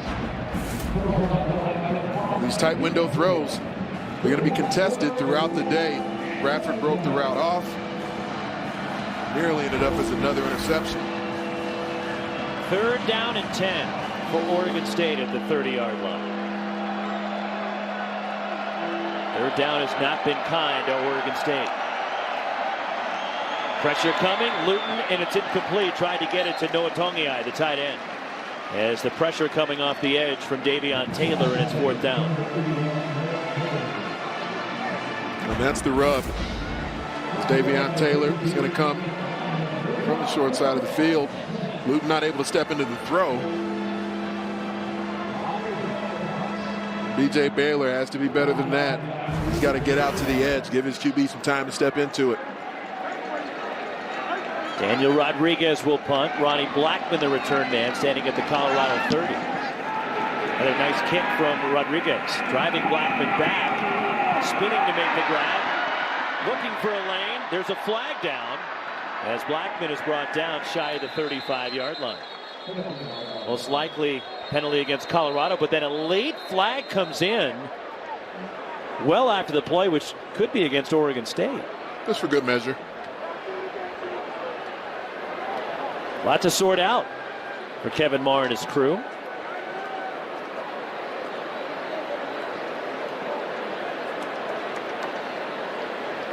A 14-yard return if it stands. I'll wait for the explanation from Kevin Marr.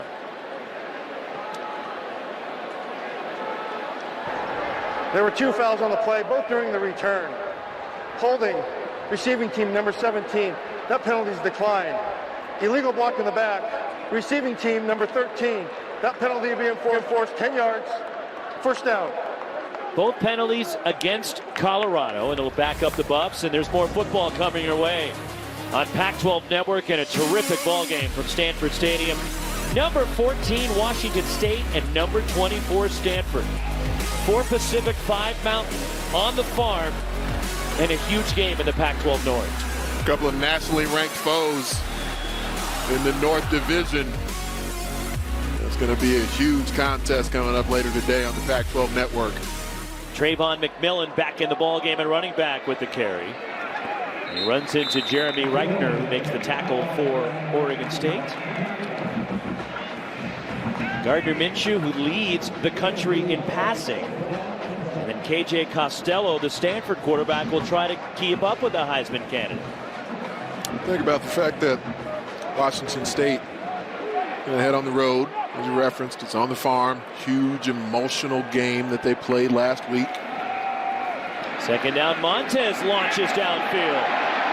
Incomplete. Lunging for the ball, and Tony Brown can't hang on. Caleb Hayes in coverage for the Beavers. Tony Brown can definitely run. We've seen a couple of examples today of the difficulty that's there at times when you're trying to adjust to the ball, when you're trying to track it in flight and get your body in position for a clean grab. Caleb Hayes still down as the athletic training staff for Oregon State comes to check on the redshirt freshman from San Bernardino in Southern California. Part of the youth on this Oregon State team. In fact, Oregon State, one of the youngest rosters, only 14 seniors on this roster. Poor Jonathan Smith here in his first year, trying to build this program back up. The former Oregon State quarterback is the first Oregon State grad to come back to Corvallis as a head coach. Now, Mike Riley, who twice was a head coach at Oregon State, grew up in Corvallis, but of course he went to Alabama, is not an Oregon State graduate. But Jonathan Smith, who played some of those great teams in the late 90s and the early 2000s, came to Oregon State as a walk-on. Of course, the last number of years was the offensive coordinator for Chris Peterson at Washington.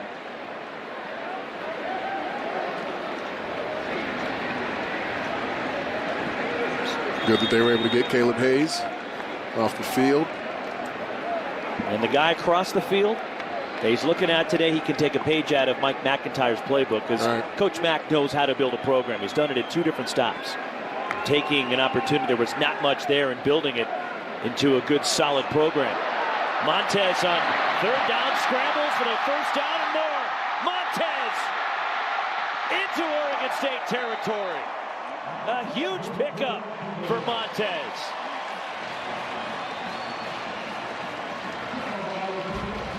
Jeremy Reichner will loop all the way around. He becomes a contained rusher. So initially, Steven Montez tries to run laterally, as he's known to do. Sees Reichner, says, you know what? I'm getting vertical. And once he does, he gets in, I don't know, maybe 4.5 gear, maybe not quite 5th gear. 40 yards for Montez on the run. Trayvon McMillan hit at the line. Second effort gets him inside the 30, the 29-yard line. A gain of 3 yards for Trayvon McMillan. Good balance between the run and pass now for the Buffs. 185 yards through the air for Colorado, 184 on the ground. It's pretty good balance. That's not bad at all. That's who the Buffs want to be. And they were really cooking through that 5 games where they were undefeated. That's who they were. Second down. Montez launches for the end zone, looking for Nixon, and he can't hang on. Isaiah Dunn in coverage for the Beavers. He almost did come up with it. At 5'8", we're seeing trust from Montez, throwing into what becomes double coverage to K.D. Nixon. But Montez put it in a spot where Nixon was the only player who really had a shot at the ball.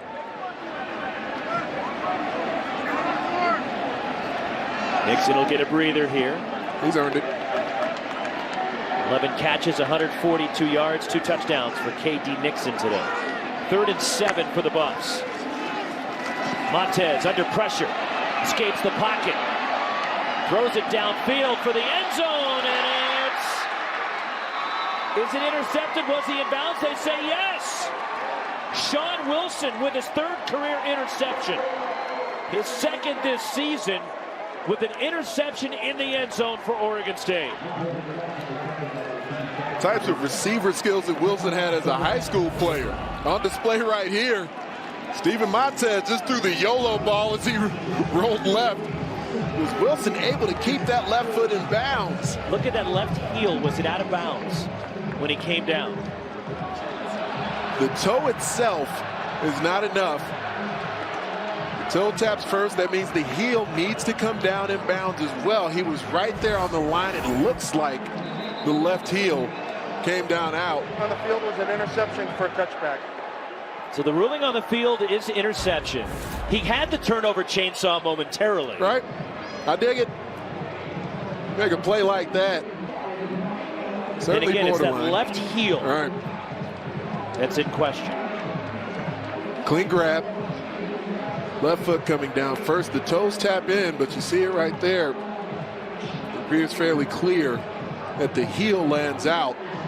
So even though the toes are in initially, and you only need 1 foot in bounds in college football, the toes are not enough for that to be judged as a foot being in bounds. It has to be the heel joined with the toes that are also in bounds in that scenario. So again, the ruling on the field is interception. And an Oregon State football at the 20 as the momentum from Wilson after the interception carried him out of bounds for a touchback. But it is under review to see if this will stand. It was an ill-advised pass from Montez. He's got the skills to make some of those throws, but there were a lot of white jerseys down there with Winfrey. Initially, you see the blitz coming from up the middle. Montez rolling left, guns it down the field, just showing the arm talent. I mean, it takes some arm strength to be able to get it down there. After further review, it was an incomplete pass. It'll be 4th down from the 29-yard. So the call is overturned. Incomplete pass. 4th down, and Mike McIntyre sends the field goal unit, and Evan Price out to the field. Price is 1 for 1 today. This will be a 47-yard try. His longest is 37, and again, he's kicking for the injured James Stefano.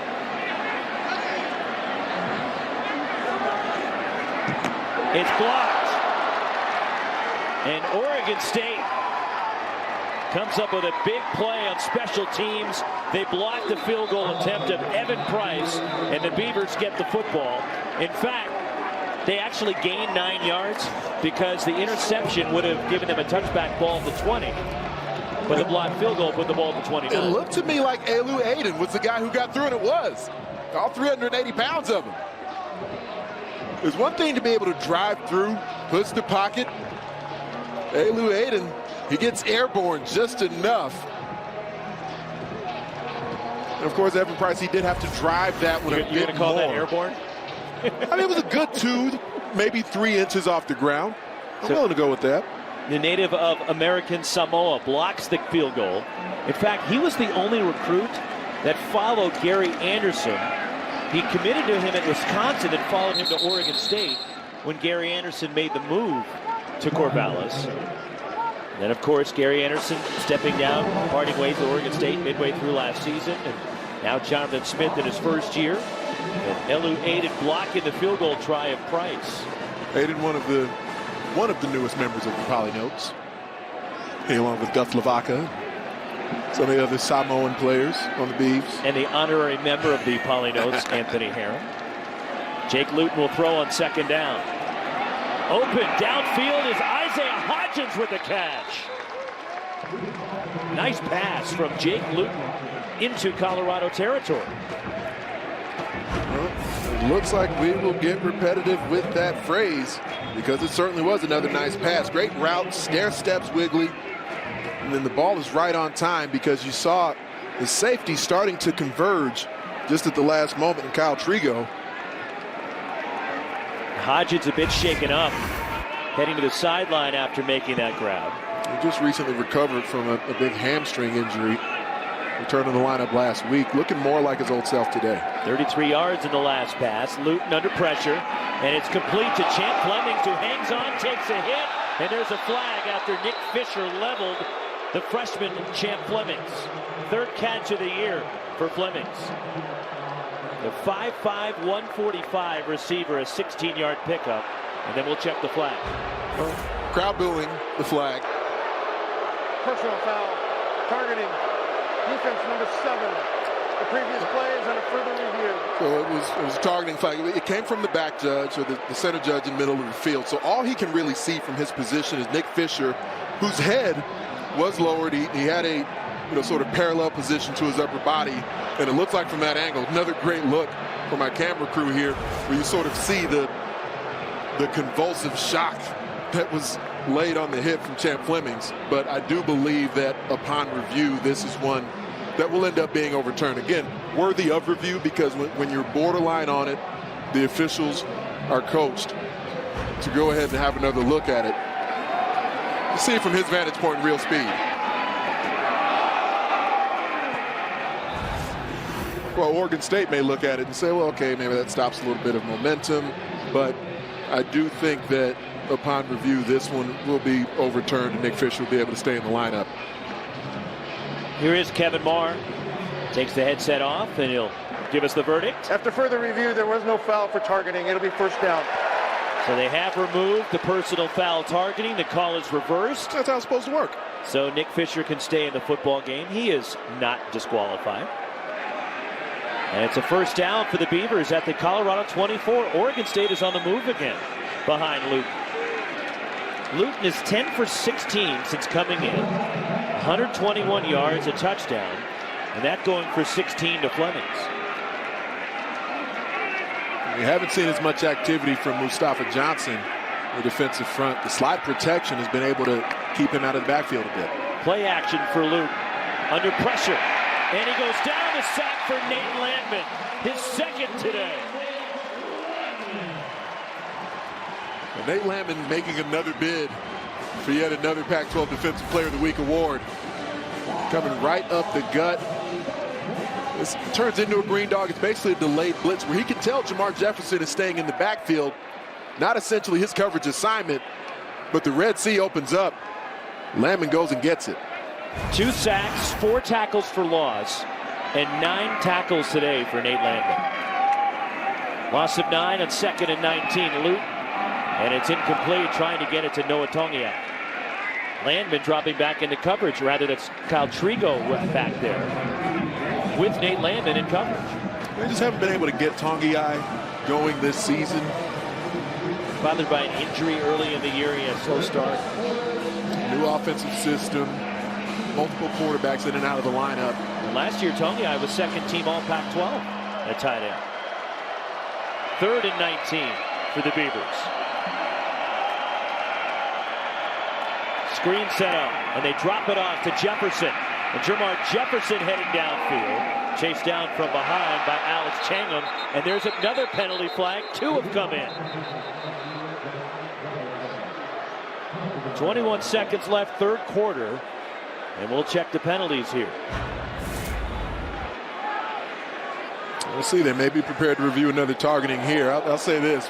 It has been fairly repetitive where Colorado defensive backs are lowering their head while they're coming in to make tackles. Personal foul, targeting, defense number 13. The previous play is under further review. Now in the first half, Kyle Trigo was called for targeting, which was rescinded. And he gets called for targeting again here on Jefferson. And, we hear this discussion plenty. I've had it myself on the air, on television, radio, and in passing, where for Trigo, the receiver is so low to the ground that essentially he's trying to get his body in position to collide with Jamar Jefferson in this moment to try and stop his momentum. But as he's doing that, his eyes go low, his head ducks down. You're trying to get it to become muscle memory for all the defenders on the field, that they're going to see what they hit. And it's not an easy thing because, as I referenced, you essentially, for those of you who haven't been in this position, you've got all that momentum coming at you. You're trying to meet force with force. After further review, the ruling on the field is confirmed. Is targeting defense number 13, half the distance to the goal, automatic first down. Number 13 is disqualified for the remainder of the game. So not only is Trigo disqualified for the remainder of this game, he must sit out the first half because this foul occurred in the second half here. He must sit out the first half of Colorado's game Friday in Tucson against the Wildcats. A quick turnaround that they'll have when they face Arizona. So the first down just outside the 10 to give to Jefferson straight ahead. And Jermar Jefferson gets down to 7. They can pick up a first down inside the 1-yard line. And that will take us to the end of the third quarter at Folsom Field. Colorado was in control of this. Oregon State trying to come back as the Beavers showing some resiliency here on the road. 31-10 Buffs, but Oregon State on the move as we head to the fourth.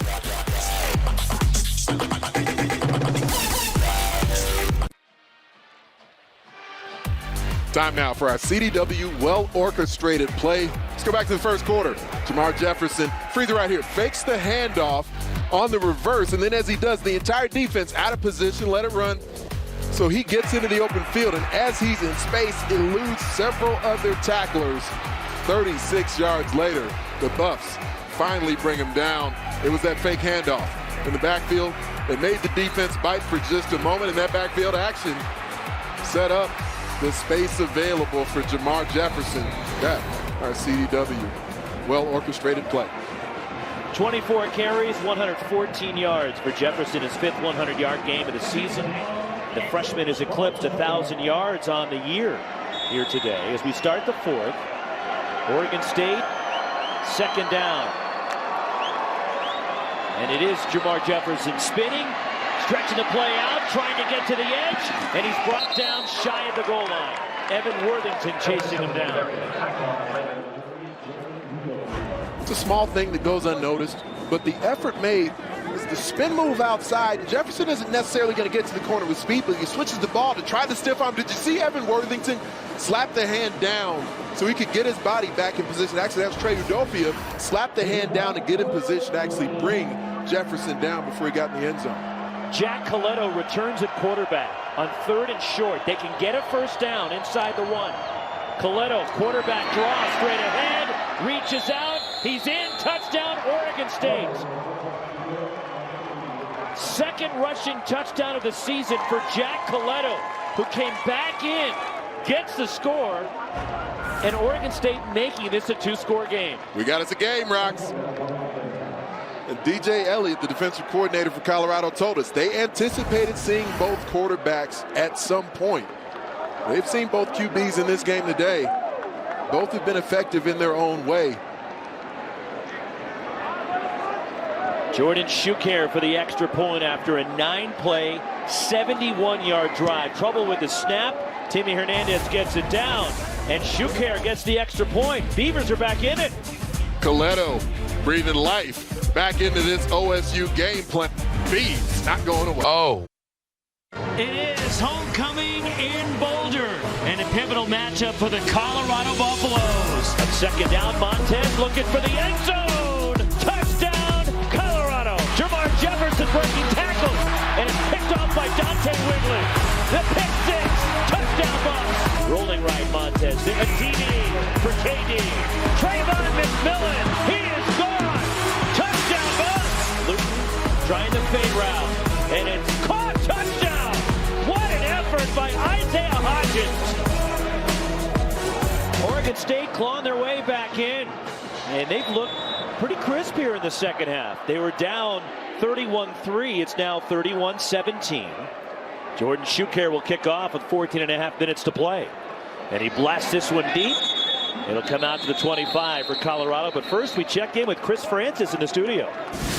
Gentlemen, we have a ball game at the Coliseum. This is your Gatorade Studio update. USC trailed ASU by 17 points. They have now taken the lead. A little trickery on the double pass.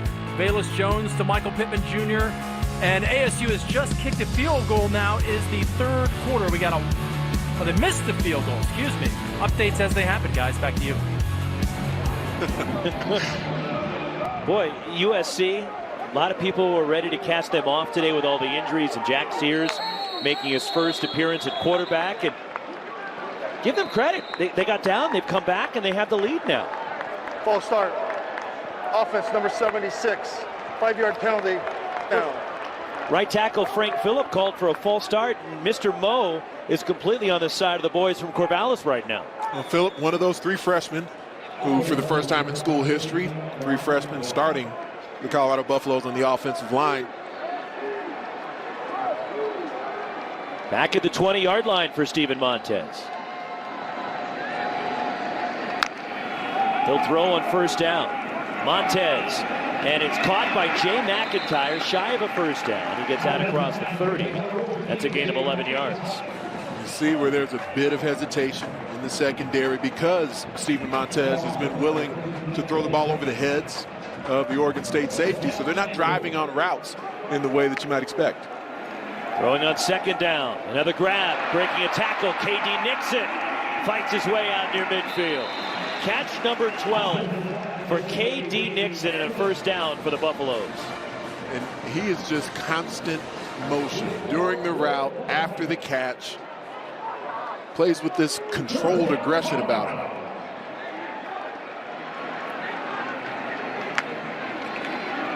The give to Trayvon McMillan. And he gets across midfield to the Oregon State 49, a pickup of 3. Colorado trying to get some rhythm back offensively. It's been inconsistent for them here in the second half. And granted, Oregon State's monopolized the football. They have a 17-play drive that resulted in their first touchdown. This is what Jonathan Smith envisioned from his team coming into this game. Unfortunately, they were down 31-3 before they really started to execute what he wanted them to do, as McMillan another carry. Let's send it down to Lewis with more. Yeah, Roxanne talking with Jonathan Smith about keeping the spirits up with his team, but they came in here 1-6, 0-4 in conference play, but he told me that they just got to keep that common goal in mind and coming back to fight for another win as they continue to build the program. But that's exactly what they've done here in this second half. And he's reminding them also as well that we can't forget about the seniors. I think you mentioned about 18 of them who they want to leave having a great college football experience. Tackle there in the middle of the field. But for right now, he says he wants his team to get stronger, more physical, and it starts up front. But again, the key for today and for the future is for the spirit of fighting and not to give up. And that's what we've seen here in the second half. And they stop Trayvon McMillan short. It's 4th and short, and Colorado looks like they're going for it. I like this call. And they run it with McMillan straight ahead, and he powers his way close to the marker. Oregon State thinks they've stopped him.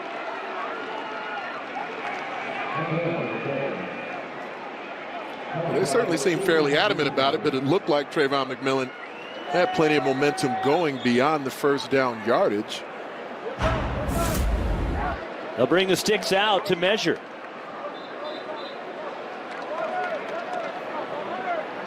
It was Anjay Hughes-Murray jumping on the back of Trayvon McMillan. And it depends on the spot. Didn't get quite as much forward lean there at the end as I thought. What a huge lift this would be for Oregon State. They think they've stopped him. They have stopped him. A turnover on downs, and the Beavers have the football.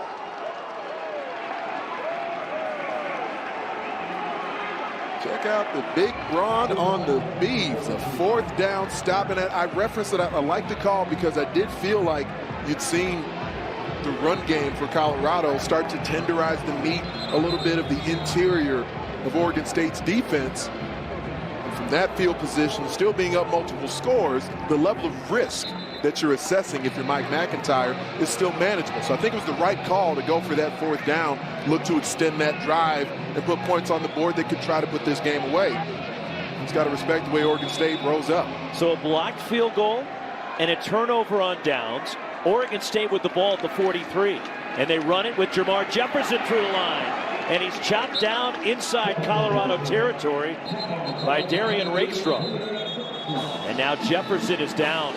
Oregon State does not want to see that. Rakestraw came in and made a big collision right on what appeared to be the left knee of Jermar Jefferson. After a run of 9 yards for Jefferson, he's talking with the athletic trainers and walking off the field, which is a good sign for the stud freshman running back for Oregon State.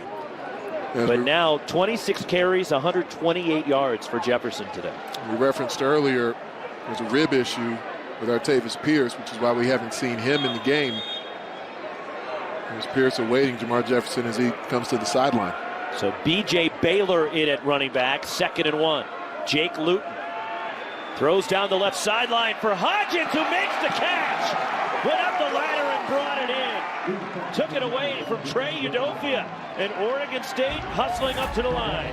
The simpler aspects of route running and grabbing the ball on some of the in cuts is where Isaiah Hodgins maybe loses a bit of focus. That's what he does consistently. The 50-50 ball with defenders draped all over him.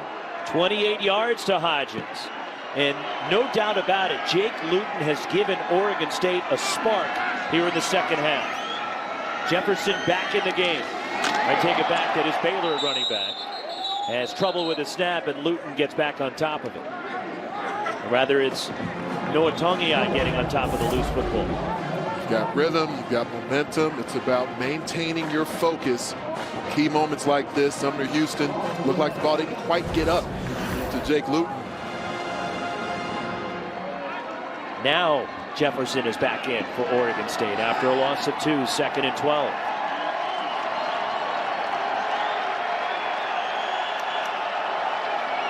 Taking the inside give, Luton steps up. Luton will take off and slide. There's a penalty marker down in the backfield. Well, Jake Luton may as well just throw it away if if he thinks it's time to take off and run.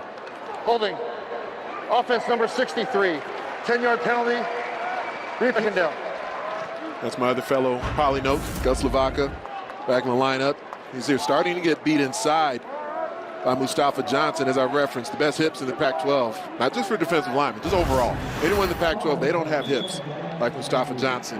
That's what made life tough for Lavaca there. So Lavaca, who was banged up with a knee injury in the first half, has come back.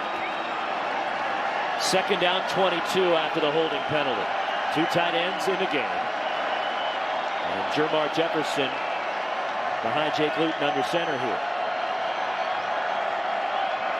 Play action from Luton. And a screen set up to Jefferson. Breaks a tackle. Jefferson steps out of bounds right near the 20.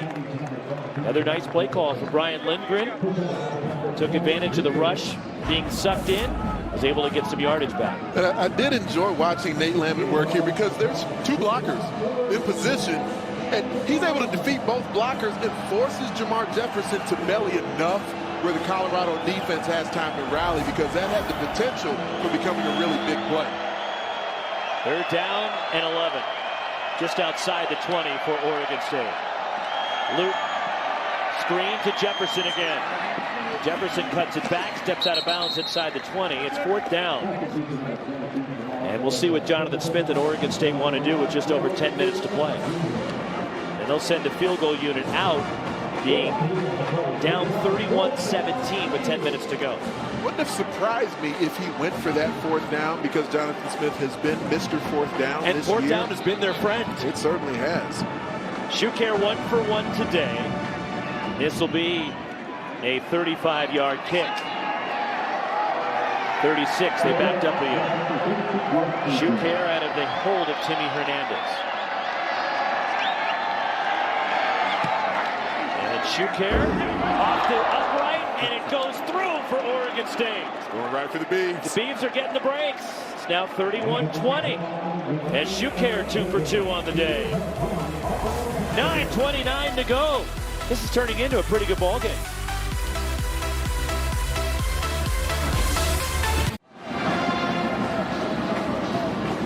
Well, download the Pac-12 Now app and log in to watch all your great Pac-12 Network programming, including games like this, including games like Washington State and Stanford coming up from Stanford Stadium after we're done here in Boulder. And this has turned into a good ball game on the Saturday before Halloween. Colorado was up 31-3. Enter Jake Luton, It's now 31-20 as Oregon State has come back. This will be a touchback. And out to the 25 when we go back to the studio again at Chris Francis. TikTok studio update. Back and forth we go in LA. USC punting to N'Keal Harry, and that turned out to be a mistake. Harry going left to right, makes it to the corner, gets a couple of huge blocks. 1, 2, and then turns on the NFL Jets. 92 yards. He did stay in bounds. Arizona State 31-28. We are late in the third quarter. All right, Chris, getting to the late part of the fourth quarter here, and it's an 11-point lead for Colorado. It was 31-3. And Jake Luton coming into the game has certainly created a spark for Oregon State. Steven Montez on first down on the move, and he just throws it away. Nobody was open. Yes, Montez has created a spark, or rather Luton has created a spark, 14 of 21. Touchdown pass, 175 yards through the air.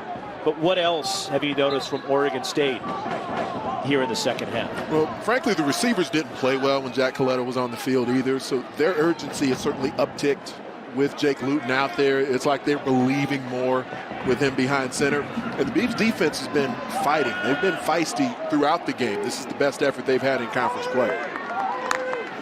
On second down, Montez to Jay McIntyre, who steps out of bounds. Makes the catch, bring up third down. Isaiah Dunn forced him out. But the resiliency from this Oregon State team, look, they came in here 1-6, 0-4 in league play. They could have just folded and rolled on out of here, but they fought back. Regardless of what happens the final 9 minutes, Jonathan Smith has to be happy with what he sees from his team fighting here after they got down 31-3 to make this a ball game. Of course, they want to win it here in Boulder. On the move, Montez, and he throws downfield, and it's incomplete. McIntyre was open. And it's fourth down, and Colorado's going to have to kick the ball away again. It's almost like Jay McIntyre wasn't expecting the ball. It was just sort of an awkward finish to the play. There's an injured Oregon State player. As Montez rolled out, he's very effective rolling left, throwing back. Yeah, ball just sort of got up on Jay McIntyre. He tried to come back to it, go back shoulder. Couldn't quite get his body in position. Dwayne Williams is the injured Oregon State player. Senior corner from Killeen, Texas. But another 3 and out forced by this Oregon State defense. And Colorado, after an efficient first half, yes, they have the one big run by Trayvon McMillan here in the second half, but it's been a struggle for the Buffs offense here since halftime. And the movement up front for their defensive line, they're forcing Steven Montez to move where they want him to move and matching coverage with it. Davis Price will punt. Trevon Bradford, the return man. Bradford telling people to get away from it as it bounces out of bounds, and decent field position for Oregon State. And the Beavers, who are trying to end that long drought on the road, their last road victory was right here back in October of 2014. Teron Ward, part of that victory for the Oregon State Beavers. Sefo Lufau, who is here today, quarterback for Colorado, incomplete there, and Oregon State hangs on 36-31. That was the win for Oregon State, and since 22 consecutive road losses, it is the longest active streak at the FBS level. The second longest belongs to UTEP, as the Miners have lost 13 straight road games.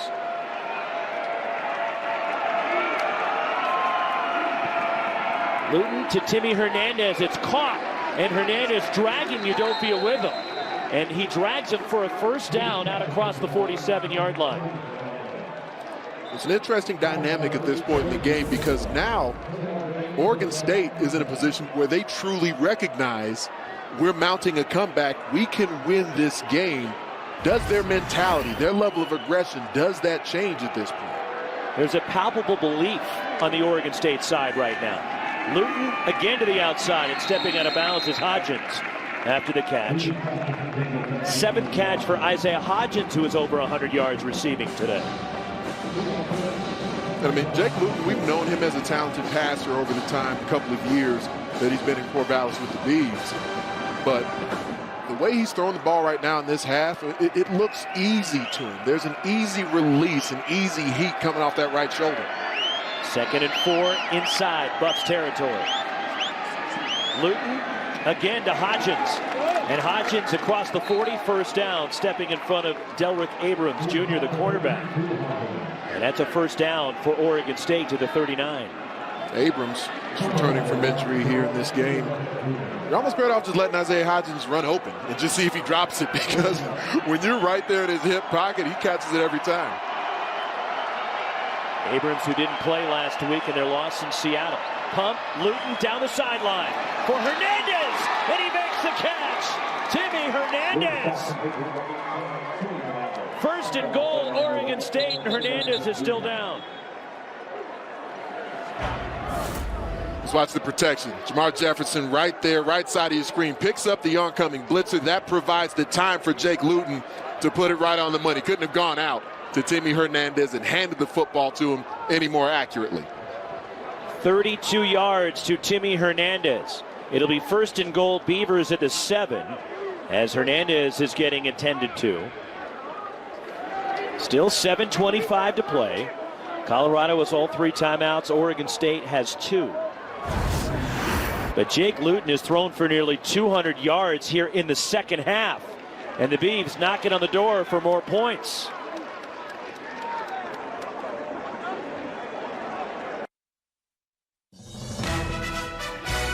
Pac-12 football is presented by TikTok.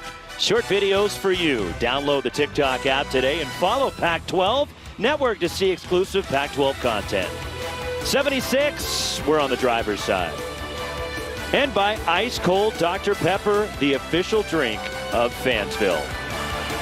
Yep, those are the new puppies for Katie Nixon, Laviska Shenault, Chris Miller, and McKinley Wright. Sky and Shy are the names of those 2 cute little huskies. They need to get locked in, though, on a defensive stand here. Timmy Hernandez after he was helped off. First and goal, Oregon State. Luton play action, throws for the end zone. Waiting for a signal. Did he catch it? He did. Touchdown, Isaiah Hodgins. Second touchdown grab for Hodgins. And Oregon State was down 31-3. And they're going to leave the offense out and go for 2 to make this a field goal game. The pump fake opens the window, and then Hodgins declares in the second quadrant. Does he make a clean grab? He's got both hands under it. Got inside of Trey Udofia. And the Beavers just down 5. And Oregon State is 5 for 5 in the red zone today. And they leave the offense out there waiting for the confirmation on a touchdown grab. After Jake Luton's second touchdown pass. Started the second half, and he has thrown for 238 yards and 2 touchdowns. And now going for 2. Jefferson is the running back, 2 tight ends in the game. Play action for Luton. Throwing for Hodgins, and it's caught. The 2-point conversion, despite being held by Trey Udofia. And it's a 3-point game at Folsom Field. These guys will not be denied right now. What a comeback by Oregon State. Defense didn't even bite on the run fake. They said, we know you're not running the ball. Prior to the pass, holding, defense, that penalty is declined. Try is good. So Reese's go for 2, and despite being mugged, Hodgins still is able to make the grab. Everyone's in position. The defense knows what's coming, and they know exactly who Jake Luton's throwing the ball to. Trey Udofia just can't do a thing about it, regardless of the flags, regardless of dragging the jersey of Isaiah Hodgins. Luton put it exactly where it had to be. So we saw 24 straight points for Colorado. And now we have 25 straight points by Oregon State. And a 3-point game with 7:13 remaining. And the Folsom Field crowd on homecoming right now is getting some butterflies, getting those knots in their stomach. And Mike McIntyre doing the pacing back and forth. Everybody thought this was going to be a blowout, one-sided game, especially when Colorado got up 31-3. Not the case, and Oregon State is right back in it. Kickoff from Shuker. And this will go through the back of the end zone. And a touchback to the 25-yard line. And here's Oregon State's second half possessions. Here's what they've done. Well, they've had the ball. And Jake Luton's been at quarterback. They've been a threat every single time out. Just the one punt. 3 TDs and a field goal. Oregon State can smell their first road victory in 22 attempts. They're on the doorstep. We're getting Pac-12 after dark during the daylight here. Trayvon McMillan sweeping left on first down. And he gets a first down run of 11 yards. Brought down by Lamone Williams. I've marveled throughout the season at how Colorado's offense can employ multiple personalities. A lot of it is about their tempo, catching the defense off guard, but so much of it starts up front. On the ground, and it is Trayvon McMillan. And he gets 4 out to the 40-yard line. He's brought down by Kalani Vakamelalo. Early in the season, we saw Trayvon McMillan. There were some moments where he continued to run sideways where it wasn't necessary. He's become more of a north and south runner. Another Oregon State player is down. That is Anjay Hughes-Murray, who is shaken out, the junior from Federal Way, Washington.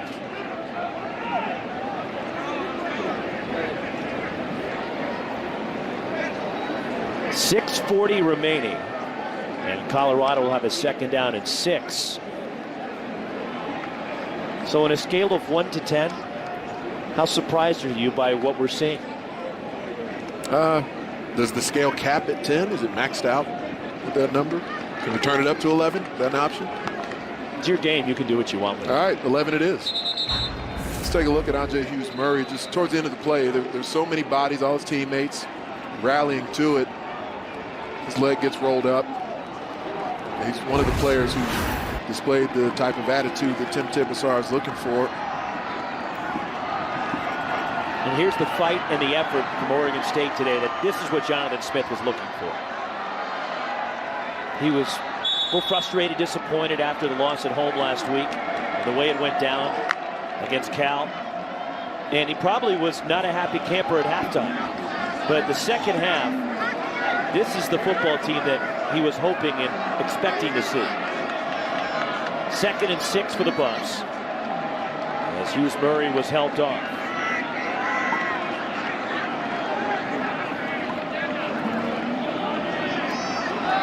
Play clock rolling down for Colorado.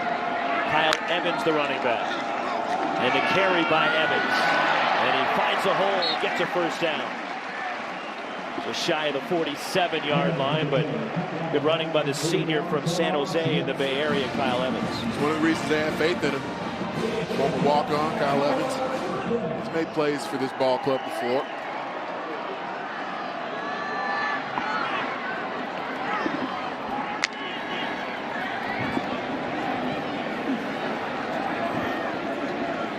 I think Colorado has every intention of continuing to run the ball so they can salt the clock away.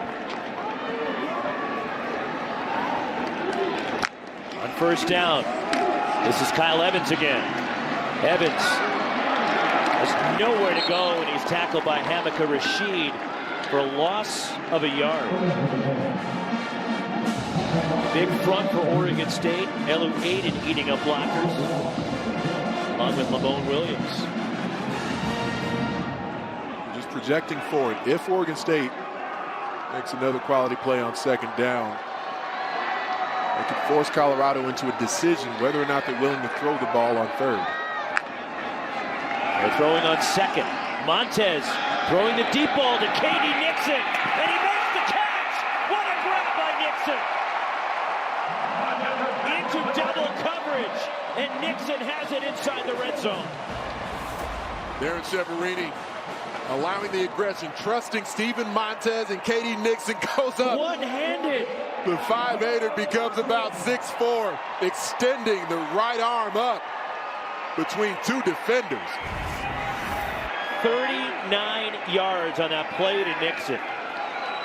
What a grab. Fantastic play by Nixon.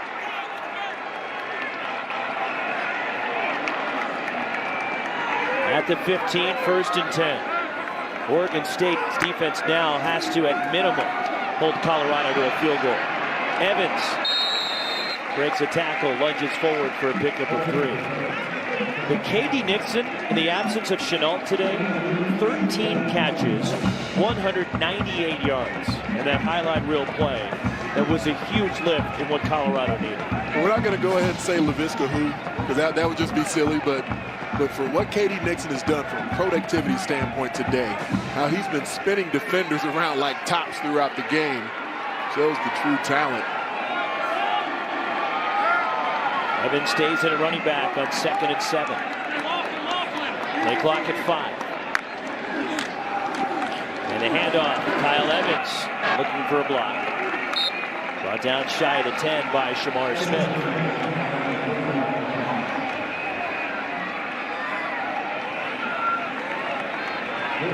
Inside 3:20 remaining. On 3rd down, Ant, how do you play this if you're Darren Chiaverini and the offensive coordinator with Clayton Adams, the co-OCs, and Mike McIntyre? How do you handle this play call? Well, you don't pedal in the paint.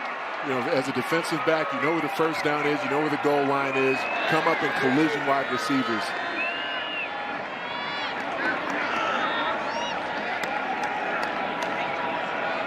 Montez on the rollout.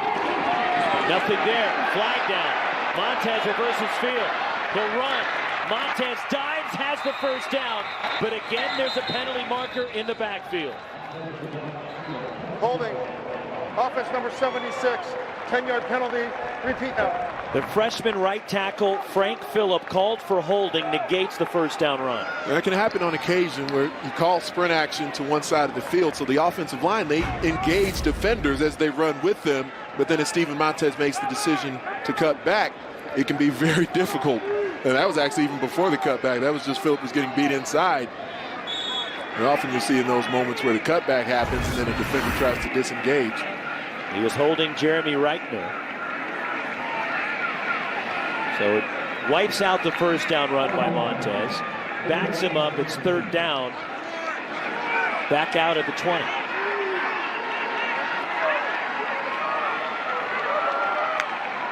Montez. Inside screen to Tony Brown. Brown to the outside, and he's run out of bounds. That's a break for Oregon State. That stops the clock with 2:11 to go. And Oregon State not forced to burn a timeout. They have 2 remaining. So much of tackling is about effort, and the pursuit to the ball today by this Beavers defense has been as good as it's been, better than it's been throughout the entire season. We were outside 2 minutes, therefore 30-second timeout. The clock still runs despite Brown going out of bounds. That's why Oregon State did have to take the timeout there. And they put 2:09 on the clock here before Evan Price will line up a field goal. And keep in mind, he had one blocked here earlier in the 2nd half. And the race for the South for Colorado, that's why this is so important. The Buffs are right in the thick of things as far as the race goes. Utah won last night on the road at UCLA. SC in a battle right now with Arizona State at the Coliseum. And Colorado has to win to keep pace with Utah. This will be a 34-yard try for Evan Price, who is 1 for 2 today, had one blocked. He is 3 for 4 on the season. Again, kicking for the injured James Stefano. And the freshman makes the field goal to make this a 6-point game with 2:05 to go. It's a big kick from Price. Field goal does the opponent no good. Now that one goes through the uprights. A touchdown and an extra point can still defeat you, but you've at least forced them to say Oregon State has to drive the entire field and actually get it in the end zone. Colorado certainly hasn't had they're not swinging their best punch today, quote unquote A game. Got to give credit to Oregon State for what they put on the table, but we highlighted enough throughout the first half that there were some unforced errors by Colorado, some playmaking opportunities that were left onto the field. And now Oregon State's put themselves in position to get the ball back. Perhaps make a little Jonathan Smith head coaching history. They have one timeout with 2:05 remaining. Davis Price will kick off. Champ Fleming's on the goal line to return for the Beavers. And Fleming's, a couple of yards deep, will stay there. They'll come out to the 25. This is our 76 fueled moment. Jake Luton, this is the one that got some true momentum going, and then they put Jack Coletto back in the lineup for another touchdown. Right back in the game with that outstanding throw and catch. 2-point conversion made it a 3-point contest. And now with the defense bowing up, holding Colorado to a field goal, a 6-point game as Jake Luton leads this OSU offense onto the field 75 yards away. From the 25, Luton has thrown for 238 yards in his second half since taking over for Coletto. Luton underneath, and it's caught. Trevon Bradford with some room to run to the outside, and he's pushed out of bounds shy of the first down. And there's a late penalty marker in the Colorado secondary.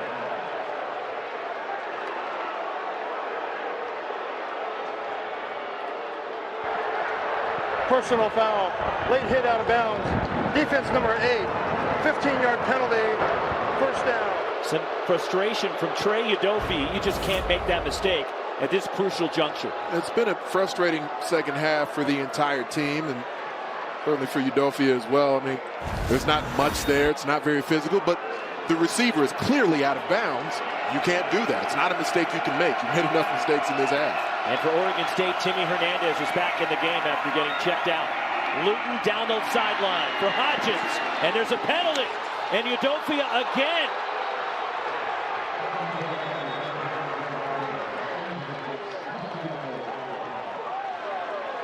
As he stepped in front of Isaiah Hodgins. Pass interference.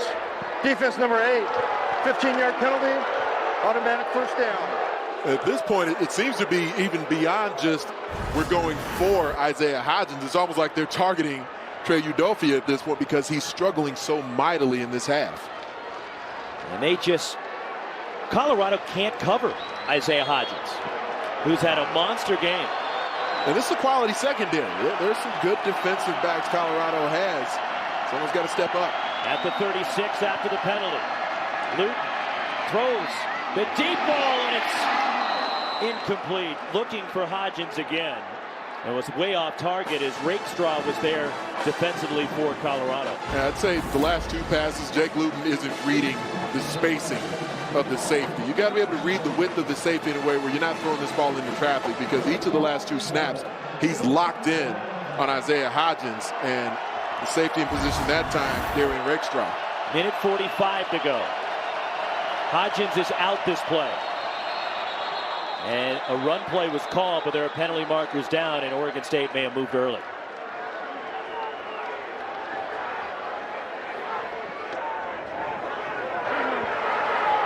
False start. Offense number 78, 5-yard penalty, second down. Called it on Clay Cordasco, who's a backup in there for the Beavers on the offensive line.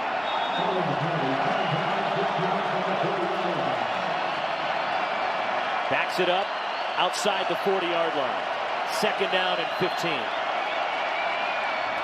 Luton, and sliding, and the catch is made by Champ Flemings with Udofie in coverage at the 31-yard line. The catch was made inbounds and not a first down, so the clock continues to tick for the moment. At this point, there's plenty of time. A gain of 10, 3rd and 5. Luton, and it's complete. Trevon Bradford, and a first down for Oregon State to the 25-yard line. Just the 3rd catch of the day for Bradford. We haven't seen Drew Lewis involved in the edge rush for Colorado because he's so spectacular in pass coverage. He's back there in the box. Luton and the slant to Isaiah Hodgins, and he's tripped up inside the 15. Another Beavers first down. It's a tired Colorado defense right now. 13 more to Hodgins in his 10th catch. Inside a minute to go, and they run it with Jermar Jefferson. But before the play whistles, and Colorado may have called timeout. It's a good idea. Prior to the snap, timeout Colorado. Their first of the half, 30 seconds. And it's a difficult thing as the defensive coach with the lead at this point in the game, because you don't want to stop the clock for your opponent, but Mike McIntyre, he can see how tired his defense is right now. So I like the timeout, even though it gives the offense some time to collect themselves, but they're the ones moving the ball. They're the ones in rhythm right now. So this timeout allows the Colorado defense to come over, catch their breath, and mentally get themselves collected around DJ Elliott. Here's a first down and 10 for the Bees at the Colorado 12-yard line.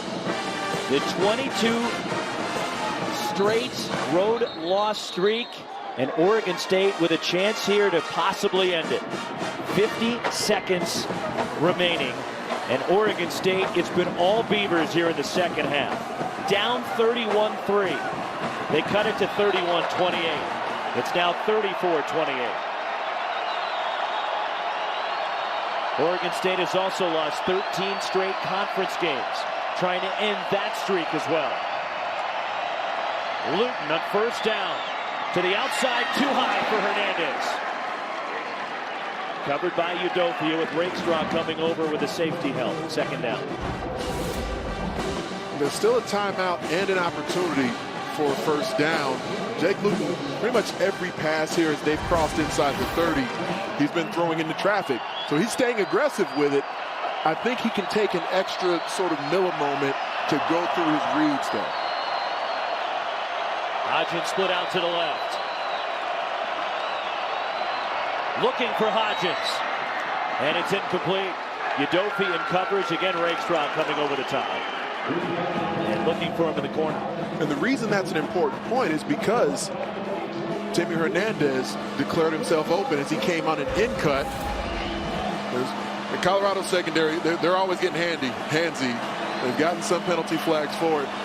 But Luton, if he goes through his reads, he could have hit Timmy Hernandez on an in cut, coming in on a dig route, perhaps a first down. If not, you can use your one timeout.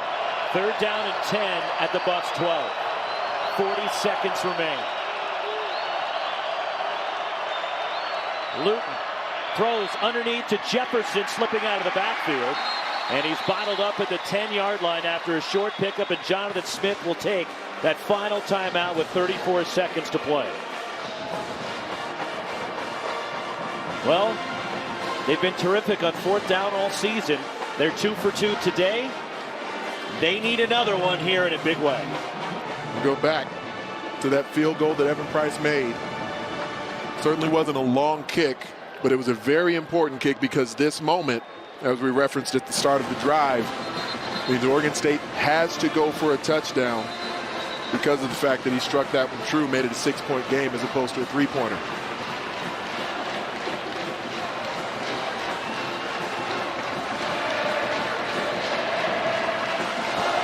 Here's the numbers on fourth down the last 3 games for Oregon State. Facing a 4th and 8 at the Buffalo's 10-yard line. B.J. Baylor is in at running back. Timmy Hernandez is out to the left side.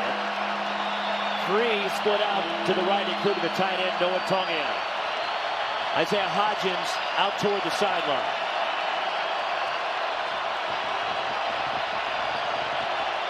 Pressure coming. Luton for the end zone. Touchdown, Oregon State. Trevon Bradford for the Beavers. And an extra point will give them the lead.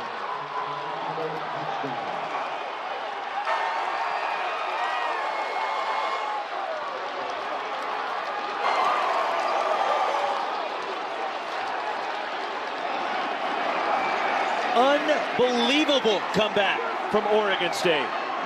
And now with 29 seconds to play, Jordan Schuker to give Oregon State the lead when they trailed 31-3.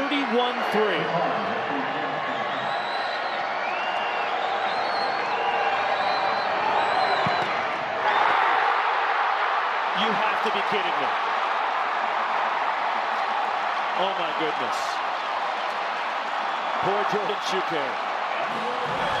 Misses the extra point, and with 29 seconds to go, it's a tie game.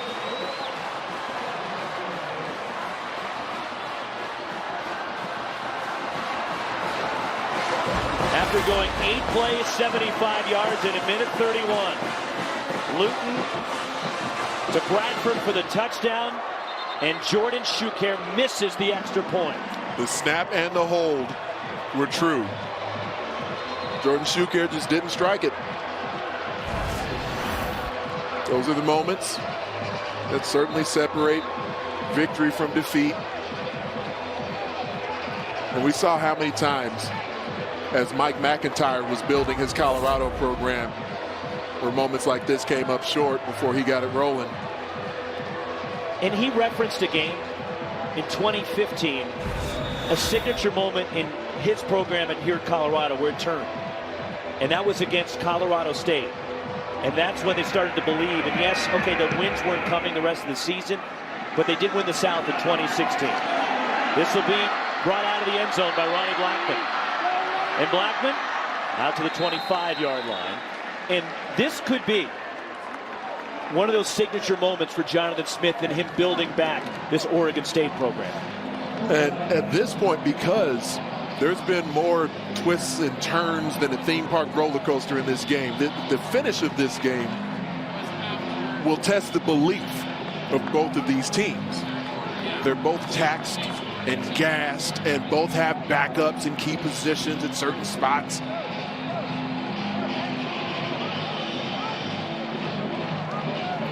Mike McIntyre told us that this game was one of his gold games, where the season would be determined by how they played today. From the 25, Steven Montez, and it's caught out across the 40, and Juwan Winfrey to the 44, a pickup of 19. Colorado has 2 timeouts. The clock will stop to move the chains, but Colorado elects to take one here anyways. Leaves them with 1 and 16 seconds. And again, if you're going to line up for a field goal, keep in mind, James Stefano was the regular kicker, is injured. It's freshman Evan Price handling the place kicking duties for Colorado. And even here in the thin air of Boulder, Colorado, Evan Price's range would be tested once you get into the mid-40s. That's where, and we saw it earlier on the one that got blocked, where he needs to really start driving the ball. His comfort level on striking true really maxes out around 42 yards. The blue line, that's where Colorado probably really needs to get to give themselves a chance with Evan Price in a field goal. 16 seconds, 1 timeout. Colorado with the football at their own 44-yard line. The offense was rolling in the first half. Different story since halftime. And of course, K.D. Nixon has been the man in this passing attack. He's matched up top with Isaiah Dunn. Safety rolling. Montez for Jay McIntyre. It's incomplete. Covered by Dwayne Williams. Crowd wanted a flag. There's 13 seconds to play. That's the right no call. Hard to believe that play only took 3 seconds. Well, he did with the inside hand, with the left hand. He did start to tug away at McIntyre a bit. I could have seen that one being flagged. As a defender, I don't mind that it wasn't. But then when you see, Trey Udofia, he had both hands draped all over Hodgins. So, the crowd wants that one because their guy got a few flags as well. Second down. Montez 278 yards through the air today. Steps up. Coming back for it. Tony Brown the catch. Brown to the 36. And Mike McIntyre comes off the sideline to get a timeout with 6 seconds to go. From here, 53, 54 yards on a field goal try. I don't know that Evan Price has that in his leg. I think we're still at a distance right now where we're probably looking at a heave into the end zone. And there is a breeze that Colorado is moving into. So that also could play into Coach Mack's decision here. They're calling for the field goal unit. And Evan Price, who was 2 for 3 today. But again, his longest try is 37 yards. His longest make is 37 yards. And he's only kicking because of a hip injury to James Stefano. And it's actually not going to be Evan Price. It'll be Davis Price. Big bro. So Davis Price, who was the punter, will line up for a potential winning kick here, a 53-yard kick. He does have place kicking experience from 2 seasons ago. Josh Golden is the holder. J.T. Bale is the snapper. From 53 yards, it's way off the mark. And we are headed to overtime. An improbable overtime period, considering the way this game started. Colorado jumping out to a 31-3 lead before Oregon State came storming back. Made it 31-28. Evan Price made a field goal to make it 34-28. Oregon State gets a touchdown, but Jordan Schuker missing the extra point. Knotted at 34, heading to overtime, and here are the overtime rules, which you are probably familiar with. Coin toss. Initially, each team will see the ball at least once with their offense from the 25-yard line. Once they've each had that possession, then from there, you will be required to go for 2. And Reese's will be very happy about that.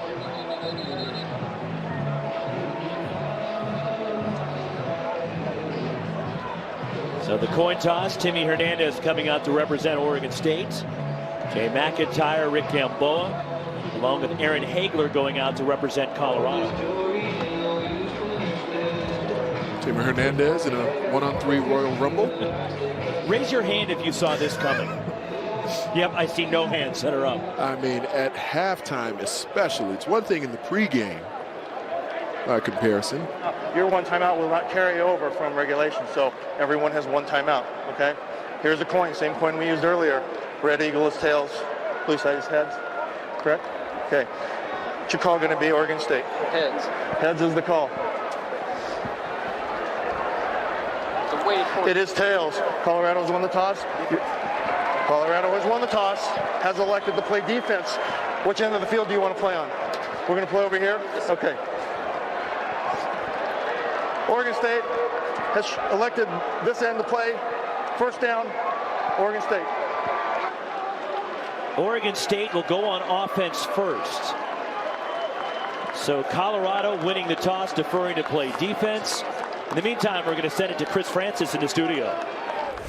Okay, Roxy, a little programming note. Washington State and Stanford coming up next. Kickoff set for 4:10 p.m. To see the start of that game, download and log into the Pac-12 Now app, or tune into Pac-12 Bay Area or Pac-12 Washington. And for those watching on Pac-12 Network, we're going to get you to the Cougs and the Cardinal right at the finish of Oregon State, Colorado.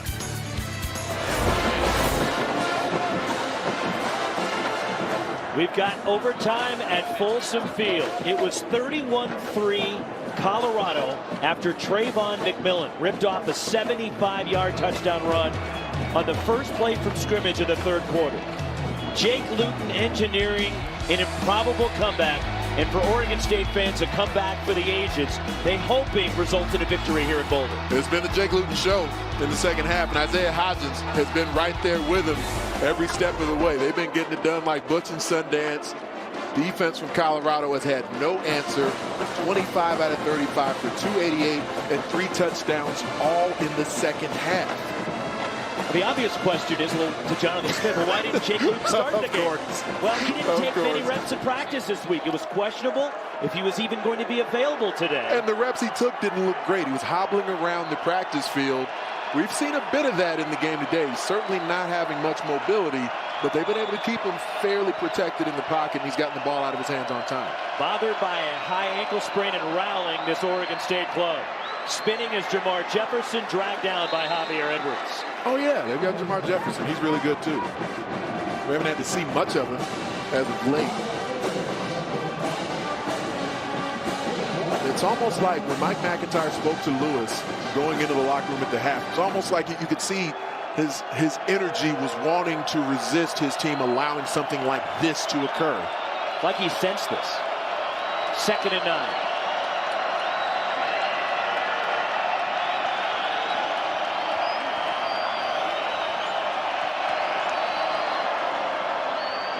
Jefferson to the outside, and he's run out by Nate Landman. Bring up 3rd down, and how satisfying do you think this is for Brian Lindgren to see this, considering the last 5 years he was the Colorado offensive coordinator, and he's joined Jonathan Smith's staff in the first season as his OC. Well, as we spoke to them earlier in the season, they felt like their offense had this type of potential with Jake Luton at quarterback. 3rd down and 5. And a penalty and a false start on Isaiah Hodgins. Offense number 17, 5-yard penalty. Still 3rd down. So it's now 3rd down and 10 for the Beavers. There's been a lot asked of Isaiah Hodgins in this half, and you can tell he's getting a bit gassed at this point too. Remember, he's just returning from a hamstring injury a couple of weeks back. It's been a physical half for him where he's made a lot of plays. He's matched up again with Trey Udofia. 3rd down, Luton on the break to Hodgins, reaches forward. Where will they spot the football? Shy of the 1st down, it's 4th and 1. Gain of 9. Well, Hodgins is pleading his case, but you'll see him on the outcut. Ball was thrown with such timing there, extends it away. Jonathan Smith pleading his case as well, feeling like they should at least review the play. But, of course, every play is reviewed from upstairs. The offense still on the field, and they will review this as the replay crew coming out to give the headset to Kevin Marr, our referee. OSU didn't even call a play. Previous play is under further review. The ruling on the field was that the runner was down short of the line to gain. It was almost like Jonathan Smith was going to stand there and protest until they initiated the full review procedures. So it is under review. The ruling on the field is he was shy of the line to gain.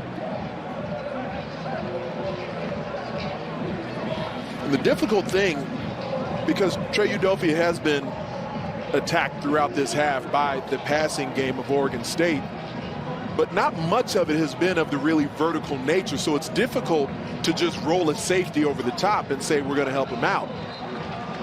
For his body position, especially when he's in press, he needs to force the receivers inside towards his help more frequently.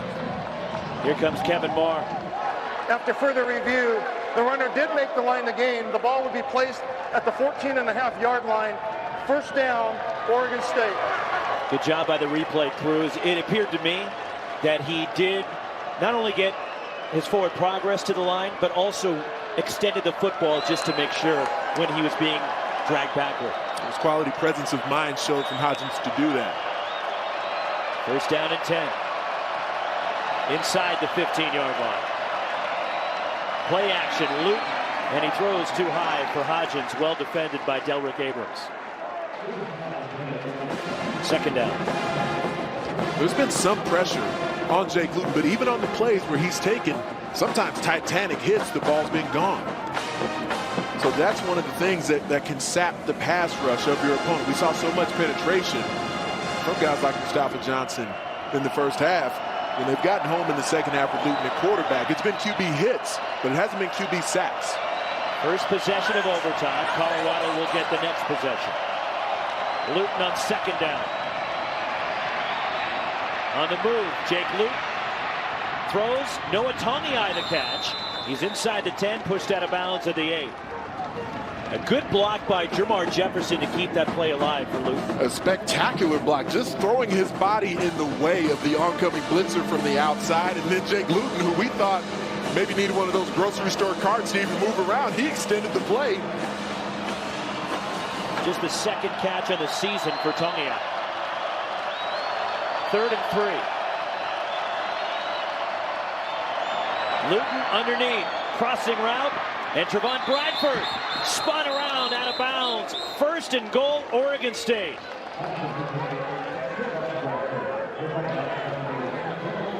This one took some time to develop. Because initially the wheel route is what Luton was hoping for. The wheel route runs off the coverage. That gave the lane for Bradford. Beavers go. They give it to Jefferson. Dragged down from behind by Drew Lewis at the 1. And Oregon State, 2nd and goal at the 1-yard line. Looking for the lead here in the first possession of OT. Deciding not to bring Jack Coletto back in as they did the previous time inside the 2. Jefferson lunging forward. Stepped up at the goal line. Nice surge by Colorado. I think it's worth considering to bring Coletto in. Jake Luton's been so great, and here he comes. This makes sense to me. You don't have the extra blocking surface with Luton at quarterback that you do with Jack Coletto behind center. And interesting, Jefferson is coming out on 3rd and goal at the 1.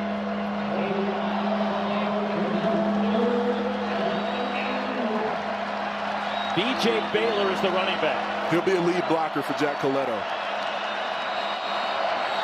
And Colorado forced to call timeout. They had only 10 guys on the field. And they burned their timeout here, trying to get the 11th guy out there. So a timeout by the Buffs before this 3rd and goal. And here's a look at Colorado had one. Take out my abacus here. Yeah, there's only 10. And he's trying to get it in. Discretion being the better part of valor there for Mike McIntyre.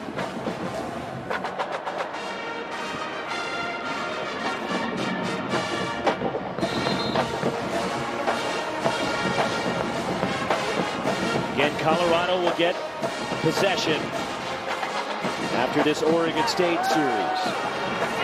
Well, this is a scenario where quite often Oregon State would feel great about running behind my fellow Polynote Gus Lavaca, but he had that leg injury earlier. He returned to the game briefly, the 350-pounder, but he's not back in right now. So you don't have quite as much mass on the interior of the Bees offensive line with Lavaca not in there as their best run blocker. The offensive line has done a terrific job despite Lavaca being in and out of the lineup. Jim Mahalchek, the Oregon State offensive line coach, is as good as there is in college football. That was an outstanding hire by Jonathan Smith when he made the hire and assembled his staff, took Jim Mahalchek away from Arizona. Of course, spending a lot of time up and down the Pac-12, former player at Washington State. Was at Cal for a long time, Washington. Was in the NFL for a little bit. Javier Edwards, he's been back in at the nose guard in the 4th quarter and now overtime. That's where the battle's going to be waged between he and Sumner Houston. 3rd down and goal. Jack Coletto turns it upfield, and he's into the end zone. Touchdown, Oregon State. 2nd rushing touchdown for Jack Coletto. Some quarterbacks, when they run the football, they're kind of like ballet dancers. They look for space. They kind of tiptoe around. Jack Coletto's a slam dancer. He's about 225. So here is Jordan Schuker. Again, he missed that extra point late in regulation that possibly could have won it for the Beavers. And Schuker nails this one, and it is a 7-point game. And now Colorado has to score a touchdown to stay in this football game. So then the question will be, at the end of this game, whether a moment like this, if Colorado responds, if they can come back and win this game that they now trail for the first time, will they be able to come back, come out with the victory, and then look back at this game as the moment they kept their championship hopes alive? Or like Mike McIntyre told us, his concern for a game like this, that he elevated to being a gold game. Normally it's all the November games on the board in the Colorado meeting room that are the gold games, those championship level games that you have to get. He elevated this to a gold game, trying to heighten the awareness and the urgency of his team. On the 25 for Steven Montez. And again, Colorado without Laviska Shenault because of the toe injury. K.D. Nixon has stepped up. He has been the go-to guy today for the Bucks. Trayvon McMillan goes in motion, empty backfield for Montez. He steps up. Montez wrapped up and dropped in a sack. Isaac Hodgins, the younger brother of Isaiah Hodgins, with a sack for the Beavers. Micah Rashid just absolutely collapsed the pocket from the right side, and by him walking Frank Phillip back into the quarterback, Steven Montez had to try and escape. All his teammates were there in position to rally. Loss of 3. Second down, 13. Montez throws, and Jay McIntyre makes the catch. It got through to him somehow. Sean Wilson stepped in front, thought he was going to have a pick, and it's first and goal Buffs. Right decision, wrong execution by Wilson, and the concentration by Jay McIntyre with the defender flashing in front of his face. And Jonathan Smith runs out to get a timeout. Ran out of his headset to get it. We watch Wilson. He's going to flash right across the face of Jay McIntyre. Couldn't get his hands in position. McIntyre nearly drops it, then off the bobble, hauls it in. Runs into the arms of a couple of on-waiting tacklers, but that's a huge moment for McIntyre, who had a drop earlier in the game on a play that could have moved the chains when Colorado still had the lead. Unfortunately for Colorado, Laviska Shenault's like us, a spectator today. Mike McIntyre's team now a first and goal to 7 after his son comes up with a clutch catch for Colorado.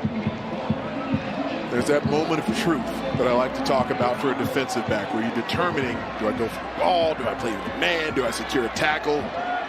Sean Wilson was just slightly indecisive with his body position there. First and goal to 7. McMillan, the running back. Montez, quarterback draw. Forced to the middle by Matthew Tago. And he's brought down, no gain. A little confusion there for Colorado offensively is Kalani Vakamelalo with the tackle. It's interesting because Oregon State's run defense has been so effective. You'd think they'd go to the air here. Juwan Renfrey has some jump ball ability. Second and goal.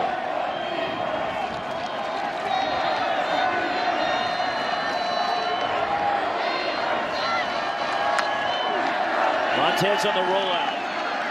Throwing for the back of the end zone. It's tipped. It's incomplete. Shamar Smith for Oregon State with a deflection to force third down. We named him one of our impact players for a reason. Smith coming off one of the better games of his career from last week with 12 tackles. Right there in the passing lane. Zone eyes on the quarterback the entire way. Elevates for the deflection. I think Montez had an opportunity on the outcut where he could have tried to feed the ball over the top with a little teardrop to Winfrey. He didn't like the way it looked from his vantage point. Third and goal.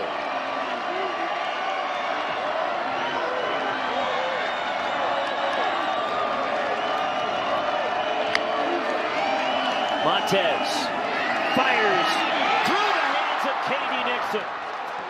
And it's fourth down. The last gasp for the Buffs. Another undercut. Isaiah Dunn tried to get to it. He may have even gotten a fingertip on the ball. Again, with the defender flashing in front of the eyes of K.D. Nixon. Requires immense concentration to haul that in. It all comes down to this. Fourth and goal for Colorado. Oregon State showing blitz.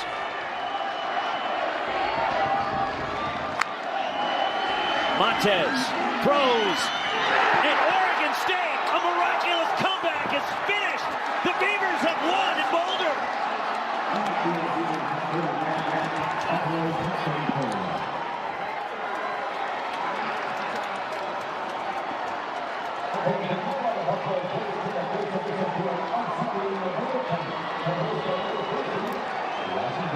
The longest active road losing streak in the Football Bowl subdivision is now over. The 13-game conference losing streak is over as the Beavers get into the win column with a comeback for the ages. Down 31-3 early in the third quarter. Outscored Colorado 38-3 the rest of the way as the Buffs, devastating loss at home, and Oregon State in overtime with the win. For those of you watching on Pac-12 Network, will take you to Stanford. But for those of you on Pac-12 Mountain in Oregon, post-game